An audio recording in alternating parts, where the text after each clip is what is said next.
Chapter 790. The woman who walked into the shop looked to be in her 30s. She had a beautiful appearance but a head of extremely eye-catching white hair.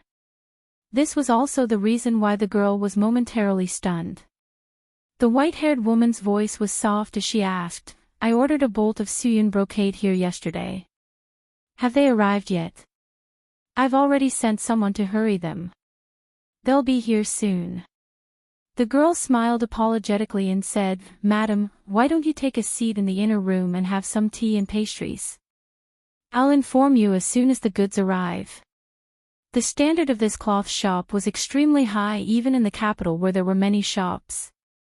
Because of the high price of the cloth, they usually entertained some important guests. Thus, a room was specially opened in the back for the guests to rest and entertain themselves while waiting. When the servant girl behind the white-haired woman helped her into the inner room, she said with a smile, "If second master knows that Miss has prepared a gift for him, he will definitely be very happy." The white-haired woman shook her head and said, "It's just a pair of knee pads. After the beginning of autumn, the weather has gradually become cold. Second brother has an old injury on his leg.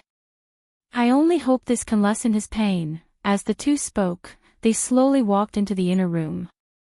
Hiss! Xing Zumo put down the thing in her hand and looked at the dark red spot on her fingertip. She frowned slightly and gently sucked on her finger. She was already used to this small sting, but she was not satisfied with the thing in her hand. They were both women, but Sister Ruoqing could make such exquisite little clothes. How come it was as difficult as ascending to the heavens when it came to her? A baby's little clothes had been sewn into a mess by her. Even if it wasn't for the present, she had to think about the future. Her own child had to wear a few pieces of clothes she had sewn herself. After thinking about this, her pretty face became a bit red. "Miss, are you making little clothes for the child?" A somewhat surprised voice came from behind. Xing Zumo turned around and was startled when she saw the white-haired woman. Then, her face became even redder. She hurriedly put away the things in her hand and said in a panic, "No, I'm just sewing it for fun." The white-haired woman sat down next to her with a smile and said, "There's nothing to be embarrassed about. Everything is difficult at the beginning. When I first started, I wasn't as good as you, really." Xing Zumo looked up at her in surprise. The white-haired woman nodded and looked at her, asking, "Miss, did you do it for your child?" I don't have a child yet." Xing Zumo shook her head with a blush. The white-haired woman looked at her carefully. Her eyebrows were not open yet, so she should still be a virgin. It was indeed a little too early to prepare these things. However, wasn't she the same? 20 years ago, she had the exact same thought as her. Now, there were more than 10 sets of such clothes at home, but no one had ever worn them. Her gaze fell on the hands of the girl opposite her. Looking at the clothes that were so badly made, she seemed to be reminded of something. After staring blankly for a moment, she shook her head and pointed at a certain spot on the clothes. She smiled and said, "Look, this place shouldn't be sewn like this." Hearing her mention clothes, Xing Zumo hurriedly looked up. The white-haired woman smiled and said, "And here, you can't use this kind of needlework here. I will teach you a needlework technique." It was taught by the best nanny in the mansion. Xing Zumo had a very high level of painting, and she had designed so many clothing styles. Naturally, her imagination was very strong. The white-haired woman only needed to give her a little poke, and she could immediately figure out the mystery. She took apart the place that had been sewn and did it according to what the white-haired woman had taught her. It was indeed much better than before. "Thank you so much." At this moment, she finally found the right direction and felt a sense of accomplishment. She held the white-haired woman's hand and said excitedly. The white-haired woman smiled and asked, "Miss, and your lover should be getting married soon, right?" Xing Zumo was startled. She lowered her head and said with a blush, I don't know when." The white-haired woman patted her hand and said, "Needlework is not difficult. As long as you put your heart into it, you can quickly learn it. It's urgent, this matter couldn't be explained. Sing Zumo just blushed and lowered her head in silence. At this time, the girl from before walked in and said, "Madam, the Suyun brocade you wanted has arrived." The white-haired woman stood up and nodded. She thought for a moment and asked, "Do you have soft smoke and cicada gauze here?" Soft smoke and cicada gauze were the materials that had been the talk of the capital recently. Everyone talked about them as if they were gods. There were even a few stories about these two materials that no one knew if were true or false. Although they hadn't been sold yet, the price had already reached an outrageous level. The girl shook her head and said, "These two materials haven't been officially sold yet. You won't be able to buy them in any cloth store in the capital." The white-haired woman nodded and said, "Then forget it. Young miss, I heard that the soft smoke net is extremely thin. If you use it as a mosquito net, it will look like smoke from a distance. Is it true?" As she walked out of the shop, a young maid carrying a piece of cloth behind her muttered, "I only heard about it from the second madam. I wanted to buy it for her, but since it hasn't been sold yet, we'll talk about it later." The white-haired woman shook her head and said, "Let's go back." Wait a moment, footsteps came from behind her. The white-haired woman turned around and saw the girl from before quickly walking out. Sing Zumo looked at her and said with a smile, "If you want the soft smoke and cicada gauze, I just happen to have some extra. If you don't mind." The white-haired woman paused for a moment before nodding slightly. "Okay. Miss, this soft smoke is so thin. It would look great if it was made into a mosquito net. That girl is so generous, giving us 4 bolts at once. I heard there are only 4 colors, now we have all of them. This cicada gauze is also not bad, and it looks good. These two materials can't be bought in the entire capital. I wonder where Miss Singh got them." On the street, 2 young servant girls carried several bolts of cloth in their arms and whispered to each other as they walked. Behind them, a man with a square face turned his head and said in a low voice, "Go and find out where that girl from earlier came from." The white-haired woman looked back at them and said, "No need. If we meet anyone on the street, we will also investigate their background. How many people does second brother need to arrange around me?" The man had a troubled expression and said, "Third miss, but the second master. If second brother asks, I will give him an explanation." The white-haired woman looked at him and said, "However, second brother is usually busy with work. Don't bother him with these small things." "Yes." The man could only nod helplessly. The white-haired woman turned around and revealed a slight smile. Looking at the girl, she felt like she was looking at herself from many years ago. This was why she taught her those things in the cloth shop. Later, the girl sent someone back to fetch the cloth, and the two of them sat in the shop for a while and chatted. Of course, most of the time, it was the girl who asked her about needlework. She also answered them one by one, including the girl's request to set up a time to continue asking her for advice. She also agreed without hesitation. She could understand the girl's thoughts. She made clothes for her own child. Even if her finger was pricked by needles and was riddled with scars, no matter how much she suffered, her heart would still be sweet. Just like her from 20 years ago. Chapter 791. Ever since he lost to Her Royal Highness the last time, Li Yi had never received a smile from Mississippi Liu.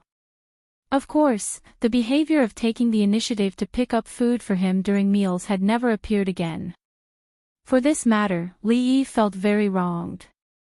That day, she clearly did not perform well, which was why she lost to Princess Royal by half a move. Every injustice had its perpetrator, and every debt had its debtor. These days, Princess Royal's good friend came to visit, but she did not take the opportunity to find Princess Royal to regain her face. Instead, she vented her anger on him. To think that he thought she was reasonable last time. He had really misjudged her. Moreover, she only lost by half a move, but Princess Royal lost her entire life. It was clear at a glance which was more important and which was more important. Li Yi sighed. They were all family. She was unreasonable, but he could not argue with her. She clearly did not do anything wrong, but she still had to think about how to ease the situation. Fong walked in with a box in his hand and asked, "Young master, this broken thing is not worth much money. Why do you still want to make it?" The broken thing he was talking about was the glass that had gone from a value of 10,000 gold to worthless in a short period of time. It should be called glass now. Ever since Liuli lowered the price, the secret glass workshop had not been shut down. To old Fong, it was a complete waste of manpower and resources. He opened the box and took out something from inside. He weighed it in his hand and waved it in front of old Fong's eyes. He shook his head and said, "What's the use of this lousy thing other than being able to see people more clearly?" Sometimes, old Fong was like a wise man, but sometimes, he just couldn't wrap his head around it. This small mirror was something that he had spent a lot of effort to create with great difficulty. In terms of effect, of course, it could not be compared to the electroplated mirrors of the future, but it was only a little darker, and the clarity was not bad. At least, it was hundreds of times better than the bronze mirrors of this world. Glass could not only be sold as a luxury. Now that the mirror had been made, the next step, Li Yi planned to get someone to grind it and see if they could make a set of binoculars. This thing was very useful in many places. For example, it could be used to observe the situation of the enemy in the army, to enjoy the scenery when traveling, or to steal. Of course, none of this was important. The most important thing right now was how to use this mirror to mend the cracks in his relationship with Mississippi Liu, to bury the hatchet, to reconcile, to rekindle old dreams. A mirror was indispensable in a woman's room, especially for a woman who loved beauty. If a glass mirror was placed in this era, it would definitely be a treasure pursued by countless women. Li Yi glanced at Fong and was too lazy to explain to him. Mississippi Liu had just finished practicing her sword and was now wiping her precious autumn water. Li Yi walked over and stood in front of her. Mississippi Liu continued to wipe her sword without lifting her head. Li Yi handed over the already embedded mirror and said, "Don't wipe it yet. I'll give you something. One who is unaccountably solicitous is hiding evil intentions."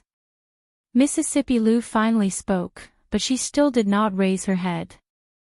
Li Yi moved the mirror closer again to make it easier for her to see herself in the mirror. Second young mistress Liu finally stopped moving. She stared at the woman in the mirror, whose features were extremely clear. She was completely stunned. She was used to seeing a blurry bronze mirror. It was impossible for her not to be shocked when she suddenly saw her other self in the clear glass mirror. "What's wrong? Have you never seen such a beautiful woman before?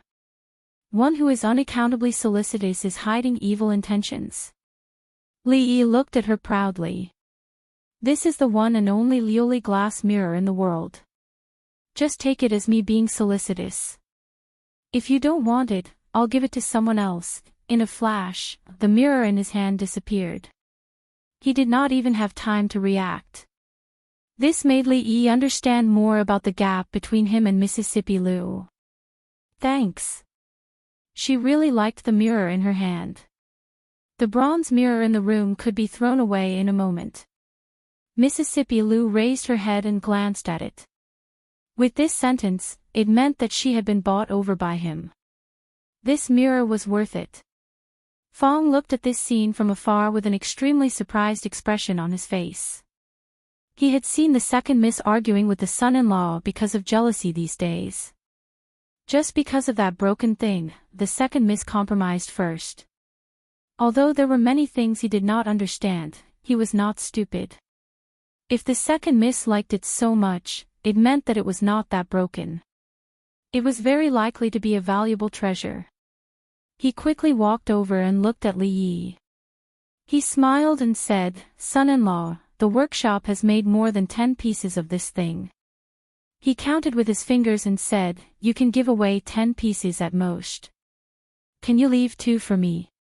Li Yi looked at him in a daze. He then looked back at Mississippi Lou and found that Mississippi Lou was also looking at him at the same time. Mississippi Lou crossed her arms, her eyes shining. One of a kind. Li Yi's face darkened. He grabbed Fang's arm and walked out. Go, go, go. Why are you keeping it?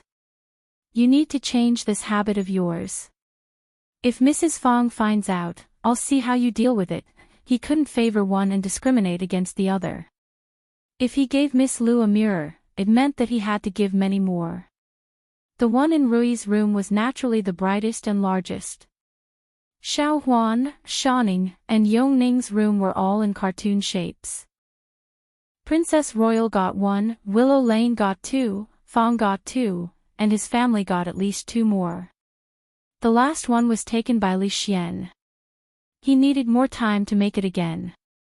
What do you think is the principle of this glass mirror? Why can it reflect people's figures so clearly? Why is the handwriting in the mirror reversed? Li Yi was fishing in the lake of the School of Mathematics. Since he found that the fish here were fat and easy to catch, he did not plan to buy from the market. It was best to catch fish by himself. However, since Li Xian came over and started talking to himself, he had not caught a single fish. He had caught two just now. It was enough for today. Li Yi put away his rod and looked at the Princess Royal in the pavilion behind him. He asked, last time, the School of Mathematics lacked books and paper. Have you solved the problem? Although it was not class time, the three deans were here. Even the students of the School of Mathematics avoided them. Before the eldest princess could say anything, Li Xian said, of course not. How else can we solve this? Normal books are easy to deal with. Although most of the engravings are controlled by the powerful families, the ones we can find should be enough. However, the books you specified don't have engravings. How to print them is a big problem. If we were to engrave them one by one, it would cost a lot. I'm afraid that most of the money we have would have to be invested in this area, he said angrily, and paper. Once the schools of mathematics start to operate, there will be a huge demand for paper. Although the higher the demand, the lower the price. However, almost 90% of the paper shops are in the hands of the rich families. In order to discuss this, Mingzu visited the Yu family 3 times. She didn't even get to see the head of the Yu family. You still have the cheek to say that? Li Yi threw down the fishing rod and looked at him. He asked, if there is no engraving, why don't you think of a way? Paper is expensive, and the rich families don't cooperate. Why don't you reduce the cost and make your own? If you have to rely on Mingzu to think of a way, what use is the Academy of Sciences? What use are you? Chapter 792. Solve the problem of engraving. Li Xian looked as if he had heard a fairy tale and stared straight at Li Yi. It's easy for you to say. Do you think it's like the existing collections of history? There are countless engravings, and the teaching materials you mentioned have not been compiled yet. Where can I find so many craftsmen to engrave them one by one? Even if I can really engrave them, I don't know how long it will take. As for improving the paper making and lowering the cost, if it could be lowered, it would have been done long ago. There are many kinds of paper on the market, but only a few are suitable for writing. The aristocratic families like the Yu family, which have been around for hundreds of years, all have their own unique paper-making formula, which is the most widely circulated in the market. If they don't cooperate, this matter can't be improved. Li Xian's spittle flew as he spoke, and his tone was rather indignant. No one has solved these two problems for thousands of years. How can we solve them so easily? Li Yi glanced at him and said, oh, do you want to bet? Li Xian looked at him and asked, what do you want to bet on? Let's bet on whether I can make cheap and high-quality paper, and whether I can think of a way to print books in large quantities in a short period of time. These two things are related to all the scholars in the world. Don't try to trick me. If you have such a method, you would have taken it out when you were building the academy. Why would you wait until now? Li Xian sneered and asked, tell me, what are the stakes? I haven't thought of the stakes yet. We'll talk about it later, but I'm sure it won't be too much. Why, are you afraid? Afraid? Li Xian sneered. Why don't you go out and ask around? I'm the crown prince, what have I been afraid of? Then do you want to bet or not? No. Although he was not afraid, if he still insisted on betting with him knowing that he would lose, then it wasn't a question of whether he was afraid or not, but whether he was stupid or not. Based on past experience, whenever he made a bet with her, he must be very confident about something. Today, his tone was so certain that it couldn't be any more successful. Only a fool would make such a bet. Li Xian had a fierce expression on his face as he said, you have to teach the Yu family a lesson and help Emingzu vent her anger. Li Yi picked up the 2 fish and walked back. As he walked, he muttered to himself, how should I eat the fish today? Thank you so much for the past 2 days. In the small pavilion of the cloth shop, Xingzumo stood up and bowed to the white-haired woman. The white-haired woman smiled and said, it's okay. I have nothing to do anyway. I haven't touched these things for many years, so I'm a bit rusty. I probably won't have the chance to do it in the future. I'm afraid I'll forget about it if time passes. Xingzumo shook her head and said, how can there be no chance to do it? I don't know if your child is married yet. In the future, your child will also have children. They will be very happy wearing the clothes you made. My child. The white-haired woman's eyes were a bit dazed. Then, she smiled and said, that's true. While I can still do it, I should make more. After a few years, I won't be able to do it. She turned to look at the girl with a smile and said, I like the fabrics in this shop very much. If there are any new styles in the future, please keep an eye out for me. Xingzumo nodded with a smile. Recently, all the famous fabrics in the capital are available here. As long as you have heard of them, just send someone to get them. Due to some marketing reasons, many of the best fabrics needed to be preheated in advance. After a period of discussion in the capital, they would be pushed out. Before this, it was almost impossible for others to get the fabrics. However, these cloth shops and the clothing shops in the capital were all under her control. Naturally, there was no problem of not getting the goods. Chen Miaoyu suddenly looked at Xingzumo and asked, Miss Tsing is about to get married, right? Xingzumo heard this and blushed a little. She whispered, no, not at all. Chen Miaoyu looked at her with a smile on her face. She held her hand and said, although we are women, since we have met someone we like, we still have to fight for him. How can a moment of reserve compare to a lifetime of happiness? Hearing this, her face became even redder.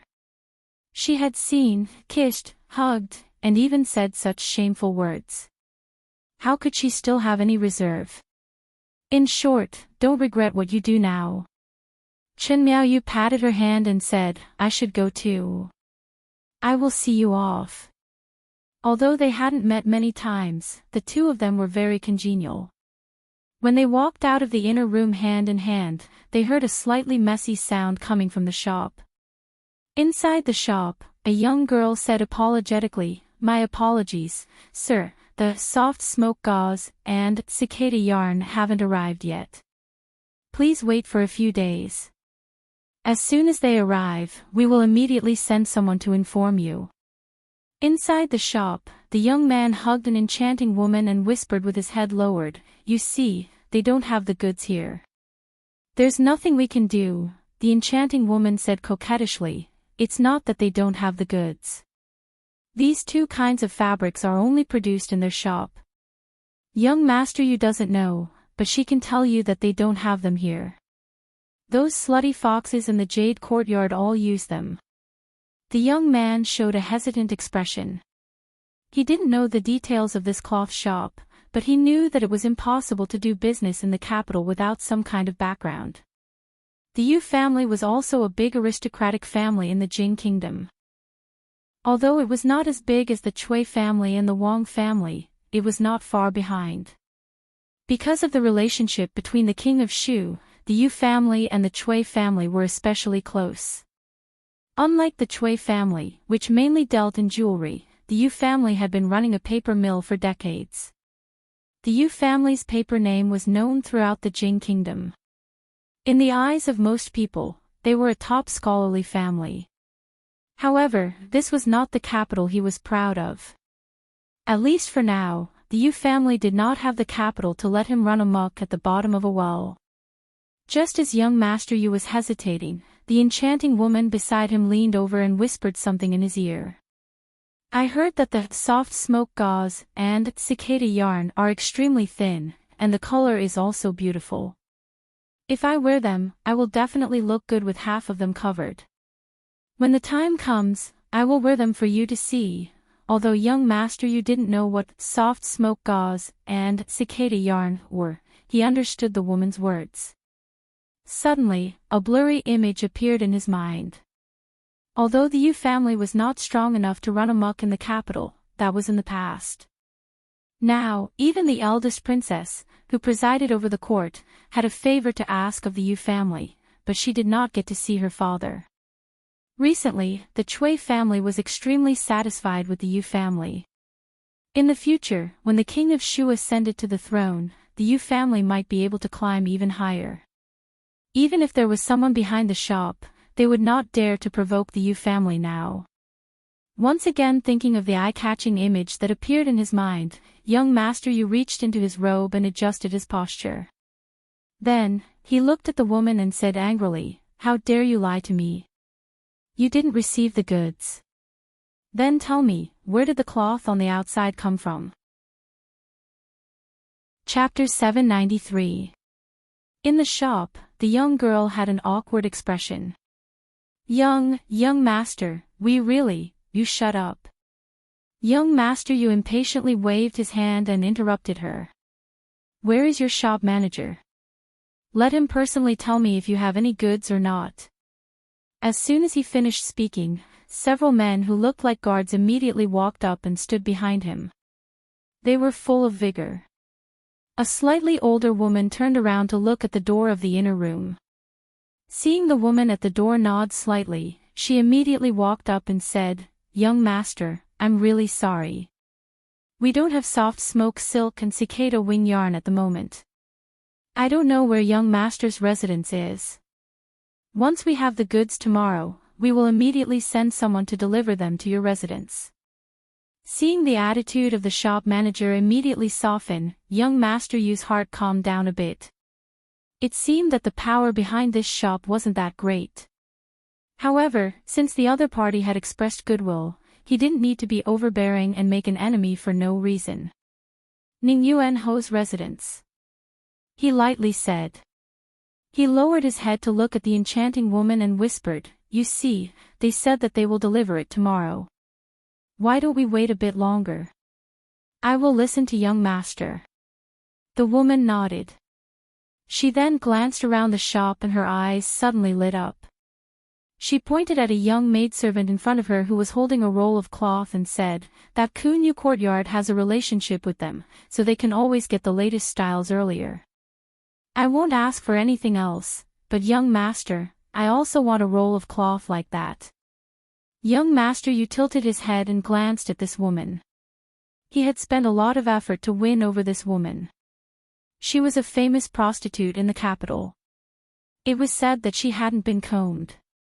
Although he only wanted to play with her, he still wanted to spend a night with her so that he wouldn't waste the effort of the past few days.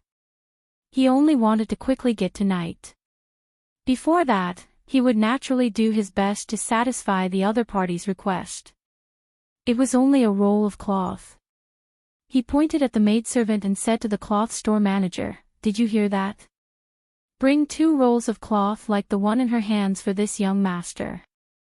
The steward looked back with a troubled expression and said, "Young master, I'm really sorry. This type of woven cloud brocade will only be available for sale in 3 months. The soft smoke gauze and cicada wing muslin were going on sale today, so it was fine to give it to him 2 days in advance." However, this woven cloud brocade was a new material that wasn't going to be put on the market in the near future. She didn't have the right to decide. This time, there was no need for the enchanting woman to pout coquettishly. Young Master Yu's expression had already darkened.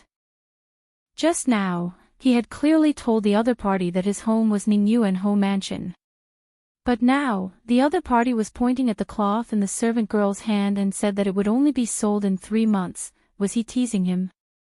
The weight of the 3 words, Marquis Ningyuan, was not so light. Moreover, the Yu residence of today was no longer the Yu residence of yesterday. It was about to soar to new heights. As the 3rd young master of the Yu family, how could he be humiliated again and again? He took 2 steps forward and suddenly smiled. What did you say? Say it again. At this time, another woman walked out from behind and said faintly, I'm very sorry, this shop's cloth is still in the testing stage. This bolt is only a sample. If this young master is really interested, please come back in 3 months. When he saw the woman in front of him, a strange expression appeared on young Master Yu's face.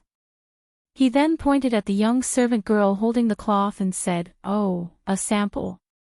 Since it's a sample, then give this young master 8 or 10 bolts, otherwise, this young master would like to ask, why can your cloth be given to the prostitutes in the brothel, but not this young master? Thinking of the woman's words, young Master Yu's gaze swept across the room. When he saw the white-haired woman, he curled his lips and said, the brothels these days really have all kinds of tricks. There are even white-haired girls. I don't know how those people could bear to do it. He didn't conceal his voice when he said this. Sing Zumo was startled when she heard this, then anger appeared in her beautiful eyes. However, before she could speak, a clear voice reached her ears. Shut up. Inside the shop, a middle-aged man's expression had been calm until young Master Yu said this.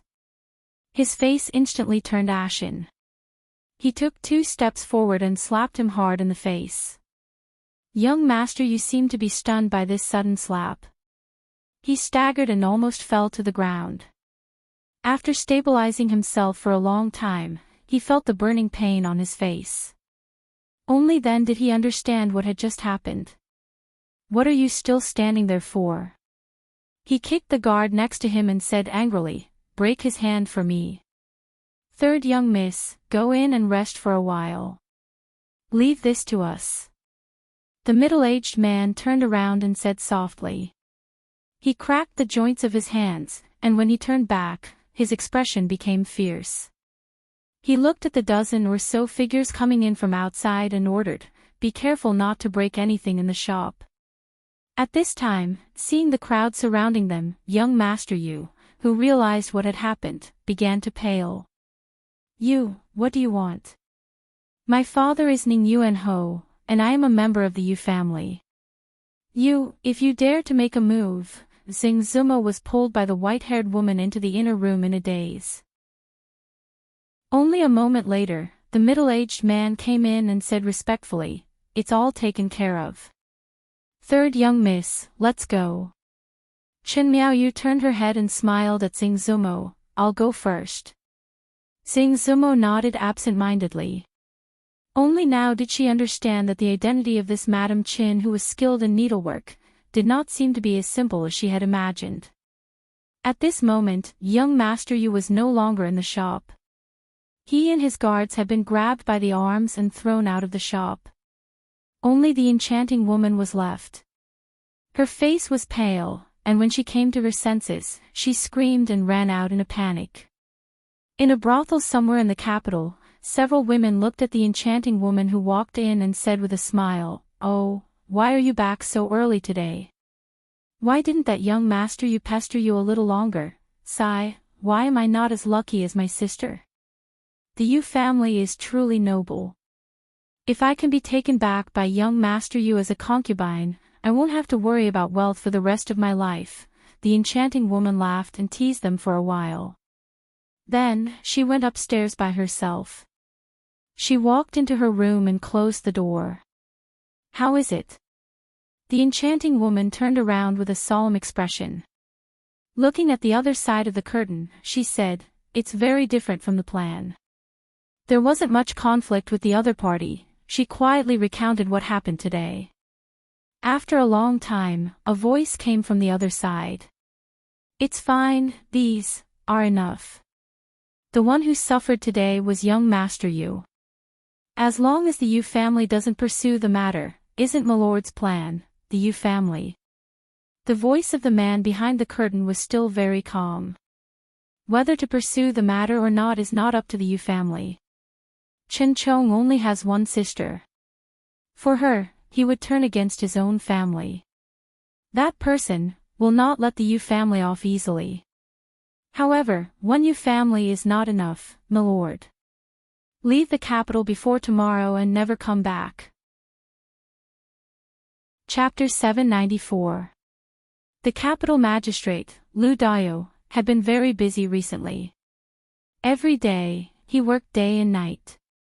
He was often busy until late at night. He could fall asleep with his head on the pillow, causing his wife and concubines to complain a lot about him. He could only pretend that he did not see their resentful gazes. Several academies in the capital were still in the midst of preparations. After the corresponding preparations were completed, they would have to face the problem of recruiting students. Her Highness had handed this matter over to him, so he naturally had to do his best. Now that His Majesty had retired and Princess Royal was temporarily in charge of the court, Lu Dao had more opportunities than most of the officials in the court. After all, as the former magistrate of Anxi County and what he had done after coming to the capital city, he had long been labeled as Princess Royal. Otherwise, he wouldn't be able to get such a great credit for the preparation of the academy. Fortunately, since Princess Royal took over the government, the situation in the court had changed. Many people didn't know the situation for a while, so the capital city was much more peaceful. There were no more chores to bother him, so he could concentrate on the preparation of the academy. "Your Excellency." Arrestor Zhao knocked on the door and walked in. He stood in the hall and cupped his hands respectfully to Wei Xiaobao. "What's the matter?" County Magistrate Lu glanced at him and asked, "Is there another difficult case?" "It's not difficult." Detective Zhao shook his head and said, "Today I saw people from Marquis Chen's mansion fighting with people from Marquis Ningyuan's mansion on the street, Marquis Chen's mansion and Marquis Ningyuan's mansion." County Magistrate Lu put down his pen and frowned. These two families have always been close, and they are both King of Shu's people. What kind of fight did they have? Did they report it to the Yamen? Not really. Detective Zhao shook his head and said, "People from Marquis Ningyuan's mansion seem to have suffered a loss and then went their separate ways." County Magistrate Lu glared at him and said, "Why did you come to me if you didn't report it to the Yamen? Don't you think I have enough things to do here?" "I have spoken out of turn." Detective Zhao hurriedly bowed and turned to leave the hall. He whispered, "Young master, you could have provoked anyone, but he provoked Third Miss Chin, who?" Hearing that name, County Magistrate Lu trembled and asked, "Who are you talking about?" After a while, after listening to Detective Zhao's story, County Magistrate Lu breathed a sigh of relief and murmured, "It's good that you didn't intervene in it. Just pretend that you didn't see it. Don't get involved in it." He knew better than anyone else how Royal Prince Duanyang's 2 ribs were broken. Furthermore, although he hadn't been in the capital for long, he had long heard of the rumors about the minister in charge. That was a lunatic who wouldn't even recognize his own family as long as his reverse scale was touched. The Yu family were in big trouble. Hai Dukchen public house. Yu family. Chen Chong took a sip of tea and said, "The eldest princess has visited 3 times, but Yu Dingfeng refused to see her, claiming to be sick. He has also announced that he won't sell a single piece of paper to the academy. The official workshops belong to the imperial court and can't all serve the academy. If this problem can't be solved, I'm afraid that the eldest princess's academy can only be built in the sky." Opposite him, Chen Qing nodded. The imperial consort is very satisfied with the Yu family this time. In addition, the Yu family has always been His Highness the King of Shu's wallet. This time, the Chui family has suffered heavy losses, so the Yu family's importance is even more prominent. In the future, the Yu family will have a high status in the imperial court. Perhaps at that time, even our Chen family will have to rely on them. Although they didn't want others to climb over their heads, the Yu family's importance now surpassed that of the Qin family. If they really succeeded in the future, the Yu family's contributions would not go unnoticed. The two brothers continued to comment on the current imperial court situation when a servant came in to report. Chen Qing looked down and asked lightly, "What's the matter?" The servant immediately said, "Just now outside, a few guards of the Qin family had a conflict with Third Young Master Yu of Ningyuan Marquis' residence." Third Young Master Yu of Ningyuan Marquis' residence? Hearing this, Chen Qing frowned and asked, "Was it Li Yan or Li Xing? What happened? Was anyone injured?" "It's not the two young masters. No one in our residence was injured, but Third Young Master Yu suffered a small loss." "It's good that no one was injured." Chen Chong waved his hand and said, "Young people are hot-blooded and can be forgiven. This is nothing. Send someone to prepare a generous gift and send it to the Yu residence. Then, this matter will be considered settled." If it was anyone else, there would naturally be no need for generous gifts. However, the Yu family was different. The Yu family had a bright future ahead of them, so the Qin family still had to show some sincerity. He looked at the servant and asked, "If it wasn't Li Yan or Li Xing, could it be Li Xin? We had just confined him a few days ago and just released him today, and he's already causing trouble again." The servant knelt on the ground and said in a low voice, "It wasn't young Master Li Xin either. It was Third Young Master Yu's guard." That Third Young Master Yu didn't know Third Young Master Yu's identity and said some vulgar words, "Miao Yu?" Chen Chong suddenly stood up from his chair and asked, "What did the one surnamed Yu say? Speak." He said that Third Young Master is a prostitute, crack. The teacup shattered and the tea splashed everywhere. "Bastard, he's Yu Dingfeng's good son." An extremely gloomy voice sounded in the hall. Not long after, a wave of disorderly footsteps resounded within the Qin estate. The Qin clan's second master's face was livid, and a few dozen guards followed behind him as they hurriedly left the Qin estate. They headed west in a threatening manner, and all the people on the way moved aside in terror as they gazed towards a certain direction with lingering fear in their hearts, wondering exactly what had happened. Ningyuan Marquis' residence. Tears welled up in the eyes of the gorgeously dressed woman. She held Third Young Master Yu's hand and sobbed, Who did this to him? My poor Yu, Qin family. How did you get into a conflict with the Qin family? How many times have I told you? The situation in the capital is unclear, so try not to cause trouble for me. Do you all have ears? A middle-aged man stood next to her and glanced at the bruised and swollen face of Third Young Master Yu with a pained expression. He turned his head and asked the guards with a cold expression. One of the guards replied fearfully, Third Young Master didn't do anything and they attacked first. This time, it really wasn't Young Master's fault. As he spoke, he recounted the entire incident. Of course, he omitted the part where the young man had insulted the woman from the Qin family. Offending the Qin family just for a prostitute. Ningyuan Ho, Yu Dingfeng's face darkened as he said, When will you grow a little more careful? The Qin family has gone too far. Yu didn't do anything and they beat him to this state. The woman's eyes welled up with tears as she gritted her teeth and said, Master, you must get justice for Yu. The middle-aged man looked at Third Young Master Yu and asked with a frown, You already told them where you came from. Why would the Qin family attack you for no reason? Third Young Master Yu's face was full of resentment as he said, How would I know? The Qin family are all crazy. That second young master of the Qin family is crazy, and so is that white-haired woman. I only said one thing to her. What did you say? Ning Yuan Ho's expression changed and his heart skipped a beat. What white-haired woman, third young master? You acted as if he didn't see the panic on his father's face and said, I don't know. I only heard that person say something about third young Miss Chin, third young Miss Chin. Oh no. Ning Yuan Ho's face was pale. He had just muttered a few words when someone ran in from outside in a panic. A servant of the Yu family panted heavily as he ran over and said with a terrified expression, Master, something bad has happened. The Chin family is here. Ning Yuan Ho's expression changed drastically and he waved his hand without hesitation.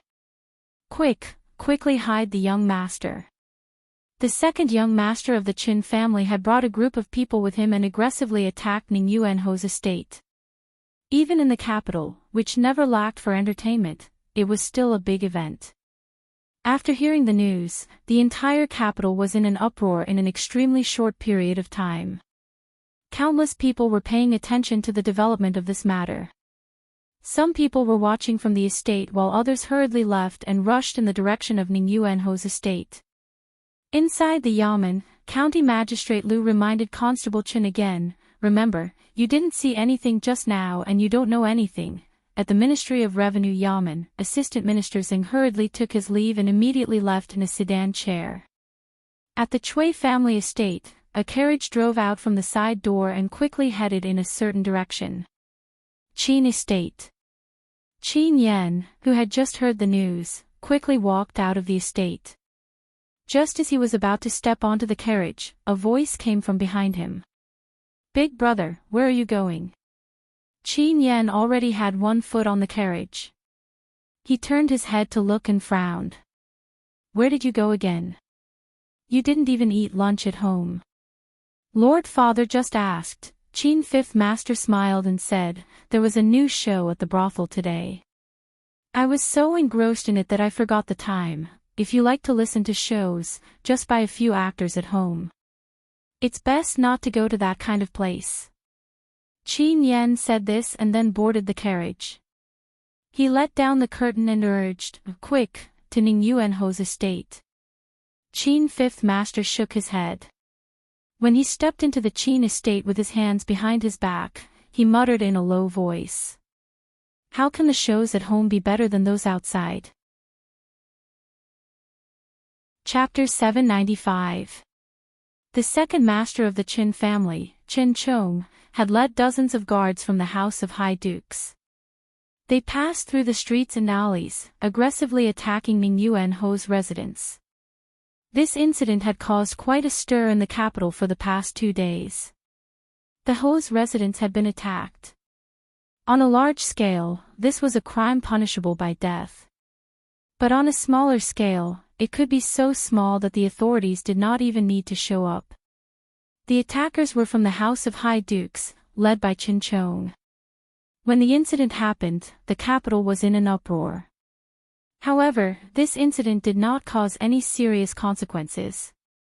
Although the main gate of Ning Yuan Ho's residence had been torn down, the Yu family did not say anything. The authorities would not come looking for trouble. The commotion yesterday was not small. Not only the Qin and Yu families, but the Zheng, Chui, and Qin families, as well as many officials from the King of Shu's faction, all went to Yu's residence. Although it was not known how the incident was resolved, it was not a big deal.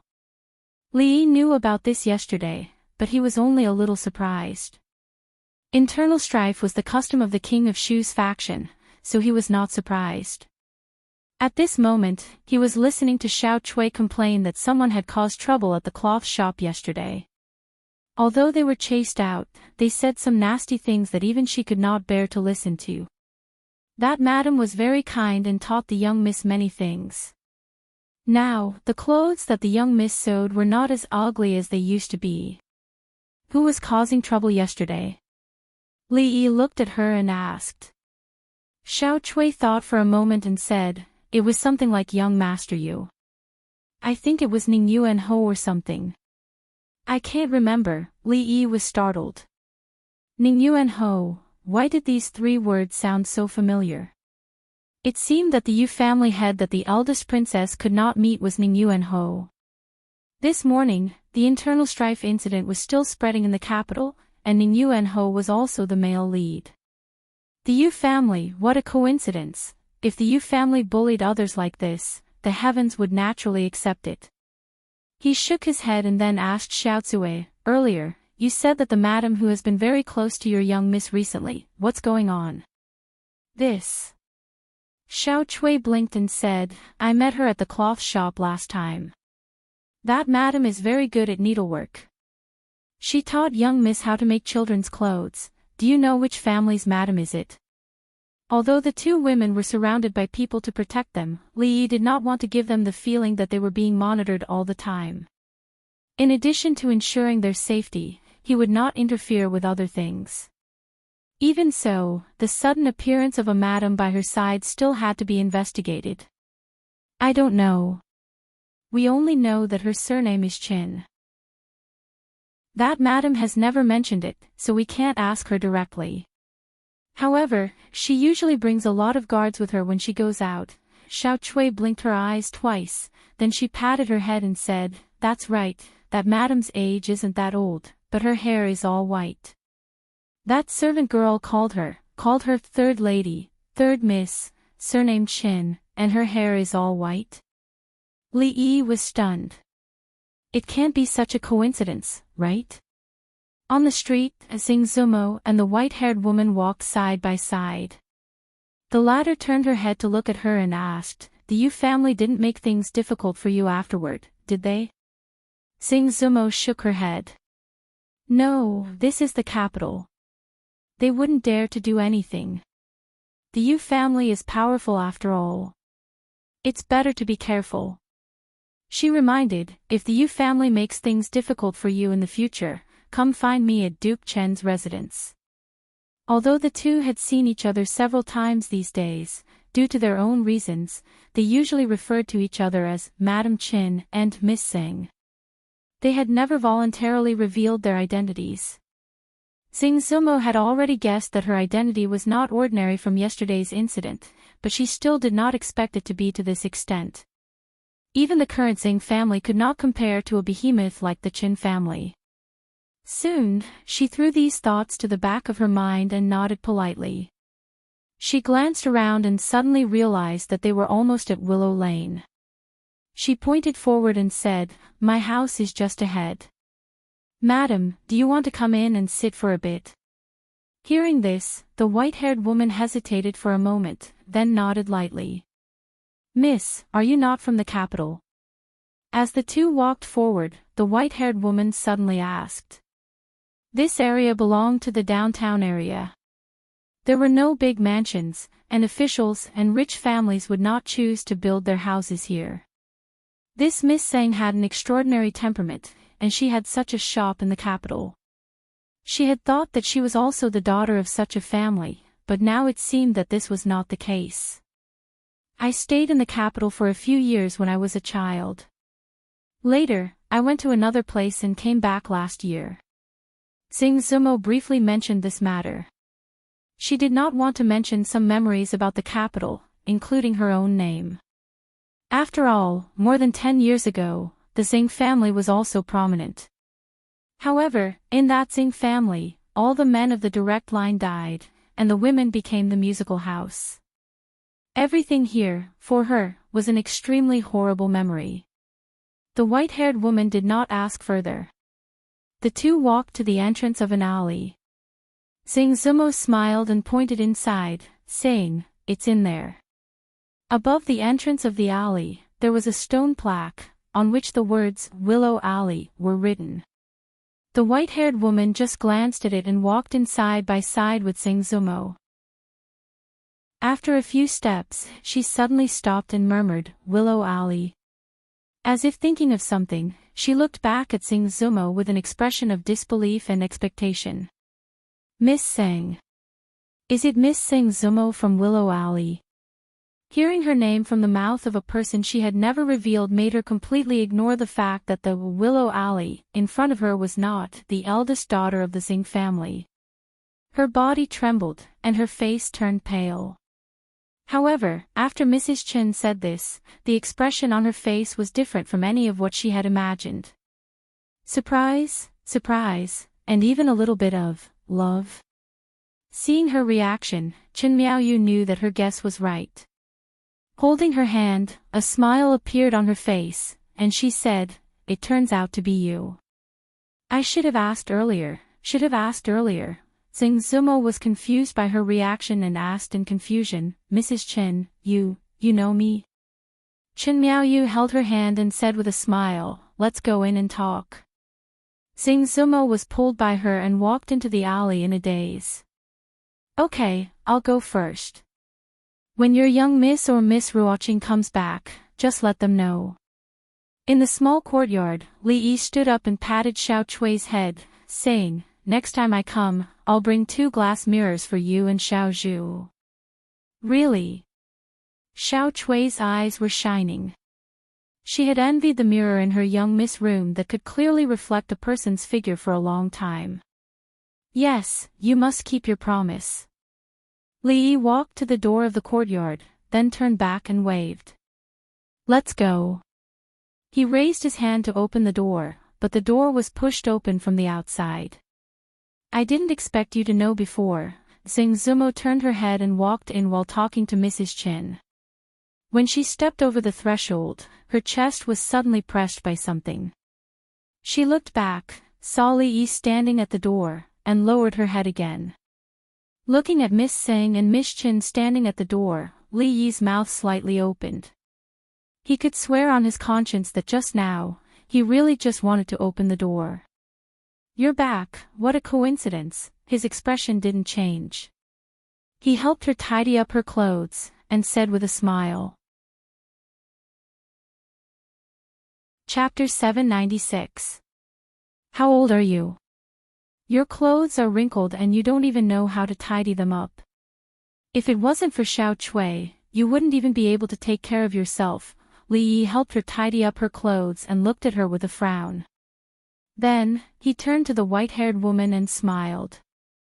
"You're here too. Come on in." Xing Zumo looked at him and then at Mrs. Chen next to her. Confusion appeared on her face again. After walking back and sitting down in the guest hall, Li Yi looked at Miss Chen and said, "I heard about what happened in the cloth shop yesterday." "Thank you very much." Xing Zumo whispered, "It's me who should be thanking someone." "What does it have to do with you? It's the same, it's the same." Third Miss Chen looked at Li Yi and her face and said with a smile. "Ah." Xing Zumo was confused. She found that ever since Mrs. Chen knew her name, her attitude toward her had changed significantly. She was a little confused.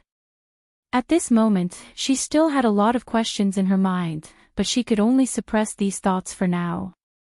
Miss Chen looked at Xing Zumo with a loving expression. Then, she turned to look at Li Yi and asked, "Rui should be giving birth soon. How is her health recently?" Li Yi nodded and said, "There are still 3 months left. She is a martial artist and has always been in good health." Xing Zumo was surprised. She knew Li Yi very well. He was very casual when talking to anyone. Even with elders, he was not afraid to make some harmless jokes. This was the first time she had seen him so well behaved. He even used honorifics to address others. This attitude was unprecedented, so she couldn't help but be more confused. "Zumo, there isn't much to do at the brothel. Let's eat dumplings today." Wan Ruoqing walked in from outside. Seeing the situation in the hall, she was slightly startled and asked, "There are guests?" "This is Mrs. Chen." Xing Zumo stood up and introduced her. Then, she asked, "If you don't have anything else to do, why don't you eat here before leaving?" Miss Chen was startled for a moment, then a smile appeared on her face and she said, "Okay." She stood up and walked over. She naturally held Ruoqing's hand and asked with a smile, "You must be Miss Ruoqing. You are indeed a rare beauty." Wan Ruoqing felt a little guilty under her gaze. She didn't know why this Mrs. Chen, whom she met for the first time, was so enthusiastic. She secretly glanced at Xing Zumo with a slightly confused expression. Xing Zumo was also confused. She had never mentioned Sister Ruoqing to her. Why did she call out her name at first sight? At this moment, she was even more confused. She just wanted to ask Li Yi about it after Mrs. Chen left. Third Miss Chen seemed to realize that she had lost her composure. She let go of her hand and said, "Sorry for disturbing you today." "Not at all, not at all," Wan Ruoqing said hurriedly. Then, she said, "I didn't expect to have guests today. I will go out and buy more stuffing, Miss Ruoqing, you don't have to do that." Third Miss Chen looked back and said, "Xiao, go out and buy some more." The servant girl called Xiao had a troubled expression. She walked to her side and whispered, "But miss, today is your birthday. Second master is at home, go." "Yes, miss." The servant girl bit her lip and finally nodded. She walked out. Wan Ruoqing turned around and ordered, "Yuzhu, Xiaozue, go bring the stuffing and the dough I rolled this morning to the courtyard. We will go over there to make dumplings." "Hee, time to make dumplings, just watch. Can the dumplings you make be eaten? It's as if the dumplings you make are edible. We still have to rely on Sister Ruoqing." The two servant girls chattered and ran away quickly. Wan Ruoqing and Third Miss Chen chatted and laughed as they walked out. Xing Zumo and Li Yi were a few steps behind. Xing Zumo tilted her head and asked, "Have you and Madame Chen known each other for a long time?" Li Yi shook his head and said, "It's a long story. I will tell you later." Xing Zumo nodded and glared at Li Yi. She asked, "Didn't you say that you are a martial arts master and that nothing within a radius of 300 feet can escape your ears?" Bragging was just bragging. He was only slightly better than ordinary people. Within a radius of 300 feet, he could hear other people's voices more clearly than ordinary people, but it wasn't that exaggerated. Otherwise, he wouldn't have been caught by the old emperor hiding behind the bushes. 300 feet is a bit exaggerated. Actually, my skills are slightly weaker than 300 feet. How much is that? 3 feet is the distance of a door 3 inches. Li Yi looked at her with some embarrassment and anger. "You are a girl, why do you have so many questions?"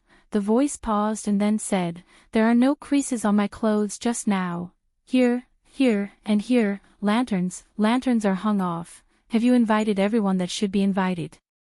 Check again. Who said they can't come? Ask again. If they are sick, then tell them to scram. Drunken Moon Brothel has many guests today. The food and wine will take some time to prepare. What kind of guests are they? Chase them out. If there is a problem with one dish today, they won't be able to open again." "What? 20 tables is too many. Just let them do as they say. Can't they just eat one table and throw one table away? All of you, be more attentive. If you mess up tonight's matters, then all of you can scram." In the house of High Duke, Chen Chong, the Minister of Ceremonies, did not look like an important official of the court. He walked quickly in the house and shouted without a care for his image. The servants in the house all held their breaths and were very careful. Today was the third lady's birthday, and the second elder had been preparing for it since half a month ago. Not only had he invited many distinguished guests, but the High Duke's public house had also been decorated with lanterns and streamers. At night, the capital city's most famous performers would perform on stage, and there would be no shortage of folk arts and acrobatics. According to the tradition of previous years, the capital city's most magnificent fireworks display would appear tonight. This tradition had been going on for more than 20 years without missing a single year. This was practically the most important event of the year in the House of High Duke. It was even more important than the birthday of the master and the second master. In the Qin family, mistakes in other areas could be forgiven, but today, even a small mistake would be met with heavy punishment. After inspecting the house of Qin for the third time, Qin Chong raised his head and drank a pot of cold tea before asking, "Where is the third lady? Is she not back yet?" A servant of the house of Qin immediately walked up and said, "The third lady went out early in the morning and has not returned yet." Qin Chong waved his hand. "Send someone to look for her. Don't let anything go wrong today." As soon as he finished speaking, a house of Qin guard hurried over from afar and whispered a few words in Qin Chong's ear. Qin Chong's face immediately darkened. He asked in a cold voice, "What did you say?" "The third lady went to Willow Lane, and that Li Yi was there as well." The guard nodded. "Yes, when I found out, I immediately came back to report. The few of you, follow me out." Qin Chong ordered coldly and strode out of the house. A group of more than 10 people walked out of the house of Qin, causing some people on the street to stare in shock again. Most people did not know what had happened when the people in charge of the house of Ningyuan yesterday attacked the house of Hai Duke, but those who were in the know knew very well that even with the Cui and Qin families' persuasion, the house of Hai Duke still paid a great price to settle the matter. Today, seeing the second master of the Qin family like this, who was going to be in trouble? Chapter 797. At a suitable time, the whole family gathered around to make dumplings, which was a very romantic thing. Although they were not a family for the time being, the 4 of them sat around the stone table. On Li Yi's side were Miss Chen and Xing Zumo, and Wan Ruoqing sat opposite him, talking and making dumplings. It was a happy and harmonious atmosphere. Miss Xing didn't know how to make dumplings. Miss Chen was born in an official's family and had always been the daughter of a rich family. She had never cooked before, but after watching Li Yi and Wan Ruoqing make a few, she soon became good at making dumplings. Wan Ruoqing's dumplings were naturally the most beautiful of the 4. Every dumpling was almost exactly the same. Compared with the strange shape of Xing Zumo's, it was like heaven and earth. Li Yi looked at the results on her table and sighed. "If you make them like this, they will all fall apart when you put them in the pot. Who would want to eat them?" Xing Zumo looked at the others' dumplings on the table, and then looked at her own. She blushed and whispered, "I made them myself." "I can eat them myself." Li Yi couldn't stand it anymore. After wrapping one, he directly grabbed her hand and put in the dough and stuffing. "Look, like this. First knead the 2 ends, then fold the dough at the back inward, and knead them together with the front. Let go of me." Xing Zumo looked up in panic. Seeing Wan Ruoqing and Mrs. Chen looking at her with a smile, her heart was beating fast, and her face was even redder. She whispered, I learned." Li Yi clapped his hands, looked at her, and said, "Then you make one and let me have a look." After a while, seeing a dumpling that was even worse than before, Li Yi habitually rubbed his eyebrows and said helplessly, "Forget it, you can make it however you want." Ha! Xiao Cui, who was watching from the side, laughed out loud. She pointed at Li Yi and said loudly, "Li, you have an eye on your forehead." Only then did Li Yi realize that he had forgotten that his hands were still stained with flour. Xiao Cui and Xiao Zhu giggled behind him. Third Miss Chen and Wan Ruoqing also looked at him with smiles on their faces. As for first Miss Xing, she laughed even more unscrupulously. Li Yi quickly reached out and wiped her face. The corners of his mouth twitched. "Keep smiling, aw." After the scream, the expression on Xing Zumo's face was stunned at first, then she showed a look of shame and anger. She dipped her palm in flour and pounced on Li Yi. However, with her skills, how could she be a match for Li Yi? Li Yi tilted his body and dodged her attack. He even wiped the other side of her face and laughed, "That's more symmetrical. If I had another one on my forehead, I could directly go to the brothel to sing opera." "Ah, I'm going to kill you." Wan Ruoqing and third Miss Chen continued to make dumplings, but there were 2 figures chasing each other in the yard, and there was a lot of chaos. The result of the flour fight was that Wan Ruoqing and third Miss Chen were making dumplings outside, while Li Yi and First Miss Sing were washing their faces inside. With Li Yi's skills, although he could ensure that he didn't get any flour on his body, he couldn't really do that. If he annoyed First Miss Sing, his ending would be even worse. It's all your fault. Xing Zumo took a handkerchief to wipe her face and threw it into the water. She glared at Li Yi and said angrily. She was a woman, but she had actually played with him in the yard just now. Sister Ruoqing was fine, because she was used to it. Mrs. Chen also saw it. Wasn't this a joke to her? Li Yi wet the handkerchief, wrung it out, and wiped his face. He was very sensible and didn't argue. That's mine. Xing Zumo widened her eyes and pointed at the handkerchief in his hand. Thinking that this wasn't the first time, she waved her hand and said, forget it. Then she looked at Li Yi curiously and asked, what's going on between you and Mrs. Chen? Li Yi put down the handkerchief and stood up with a somewhat complicated expression. He sighed and said, it's a long story, the matter wasn't complicated, but it was a bit difficult to talk about it. Although what happened 20 years ago wasn't caused by him, it had an inseparable relationship with him. Every time he thought about the current situation, he felt extremely uncomfortable. How? Xing Zumo stood there in a daze. Her expression was a bit absent-minded as she murmured, Mrs. Chen, she was a woman in the first place, so she could empathize with her. For a woman, this was such a cruel thing. 20 years ago, Madame Chen was about the same age as Xiao Chui, perhaps even 2 years younger than Xiao Chui. Now, it had already been 20 years. To think that the extremely kind Madame Chen would actually have such an encounter. Her head full of white hair had actually turned white in just one night. Her eyes were a bit moist. She looked at Li Yi and suddenly felt a bit angry. You. Li Yi clarified, not me. I didn't exist at that time. Xing Zumo gritted her teeth and said, you men are all the same. Using and then abandoning. Not a good thing. Li Yi shook his head and said, I'll say it again. Some men do like to use and then abandon, but they are them, and I am me. I will not use and then abandon. You are. I am not. Yes. Say it again. Yes. Slap.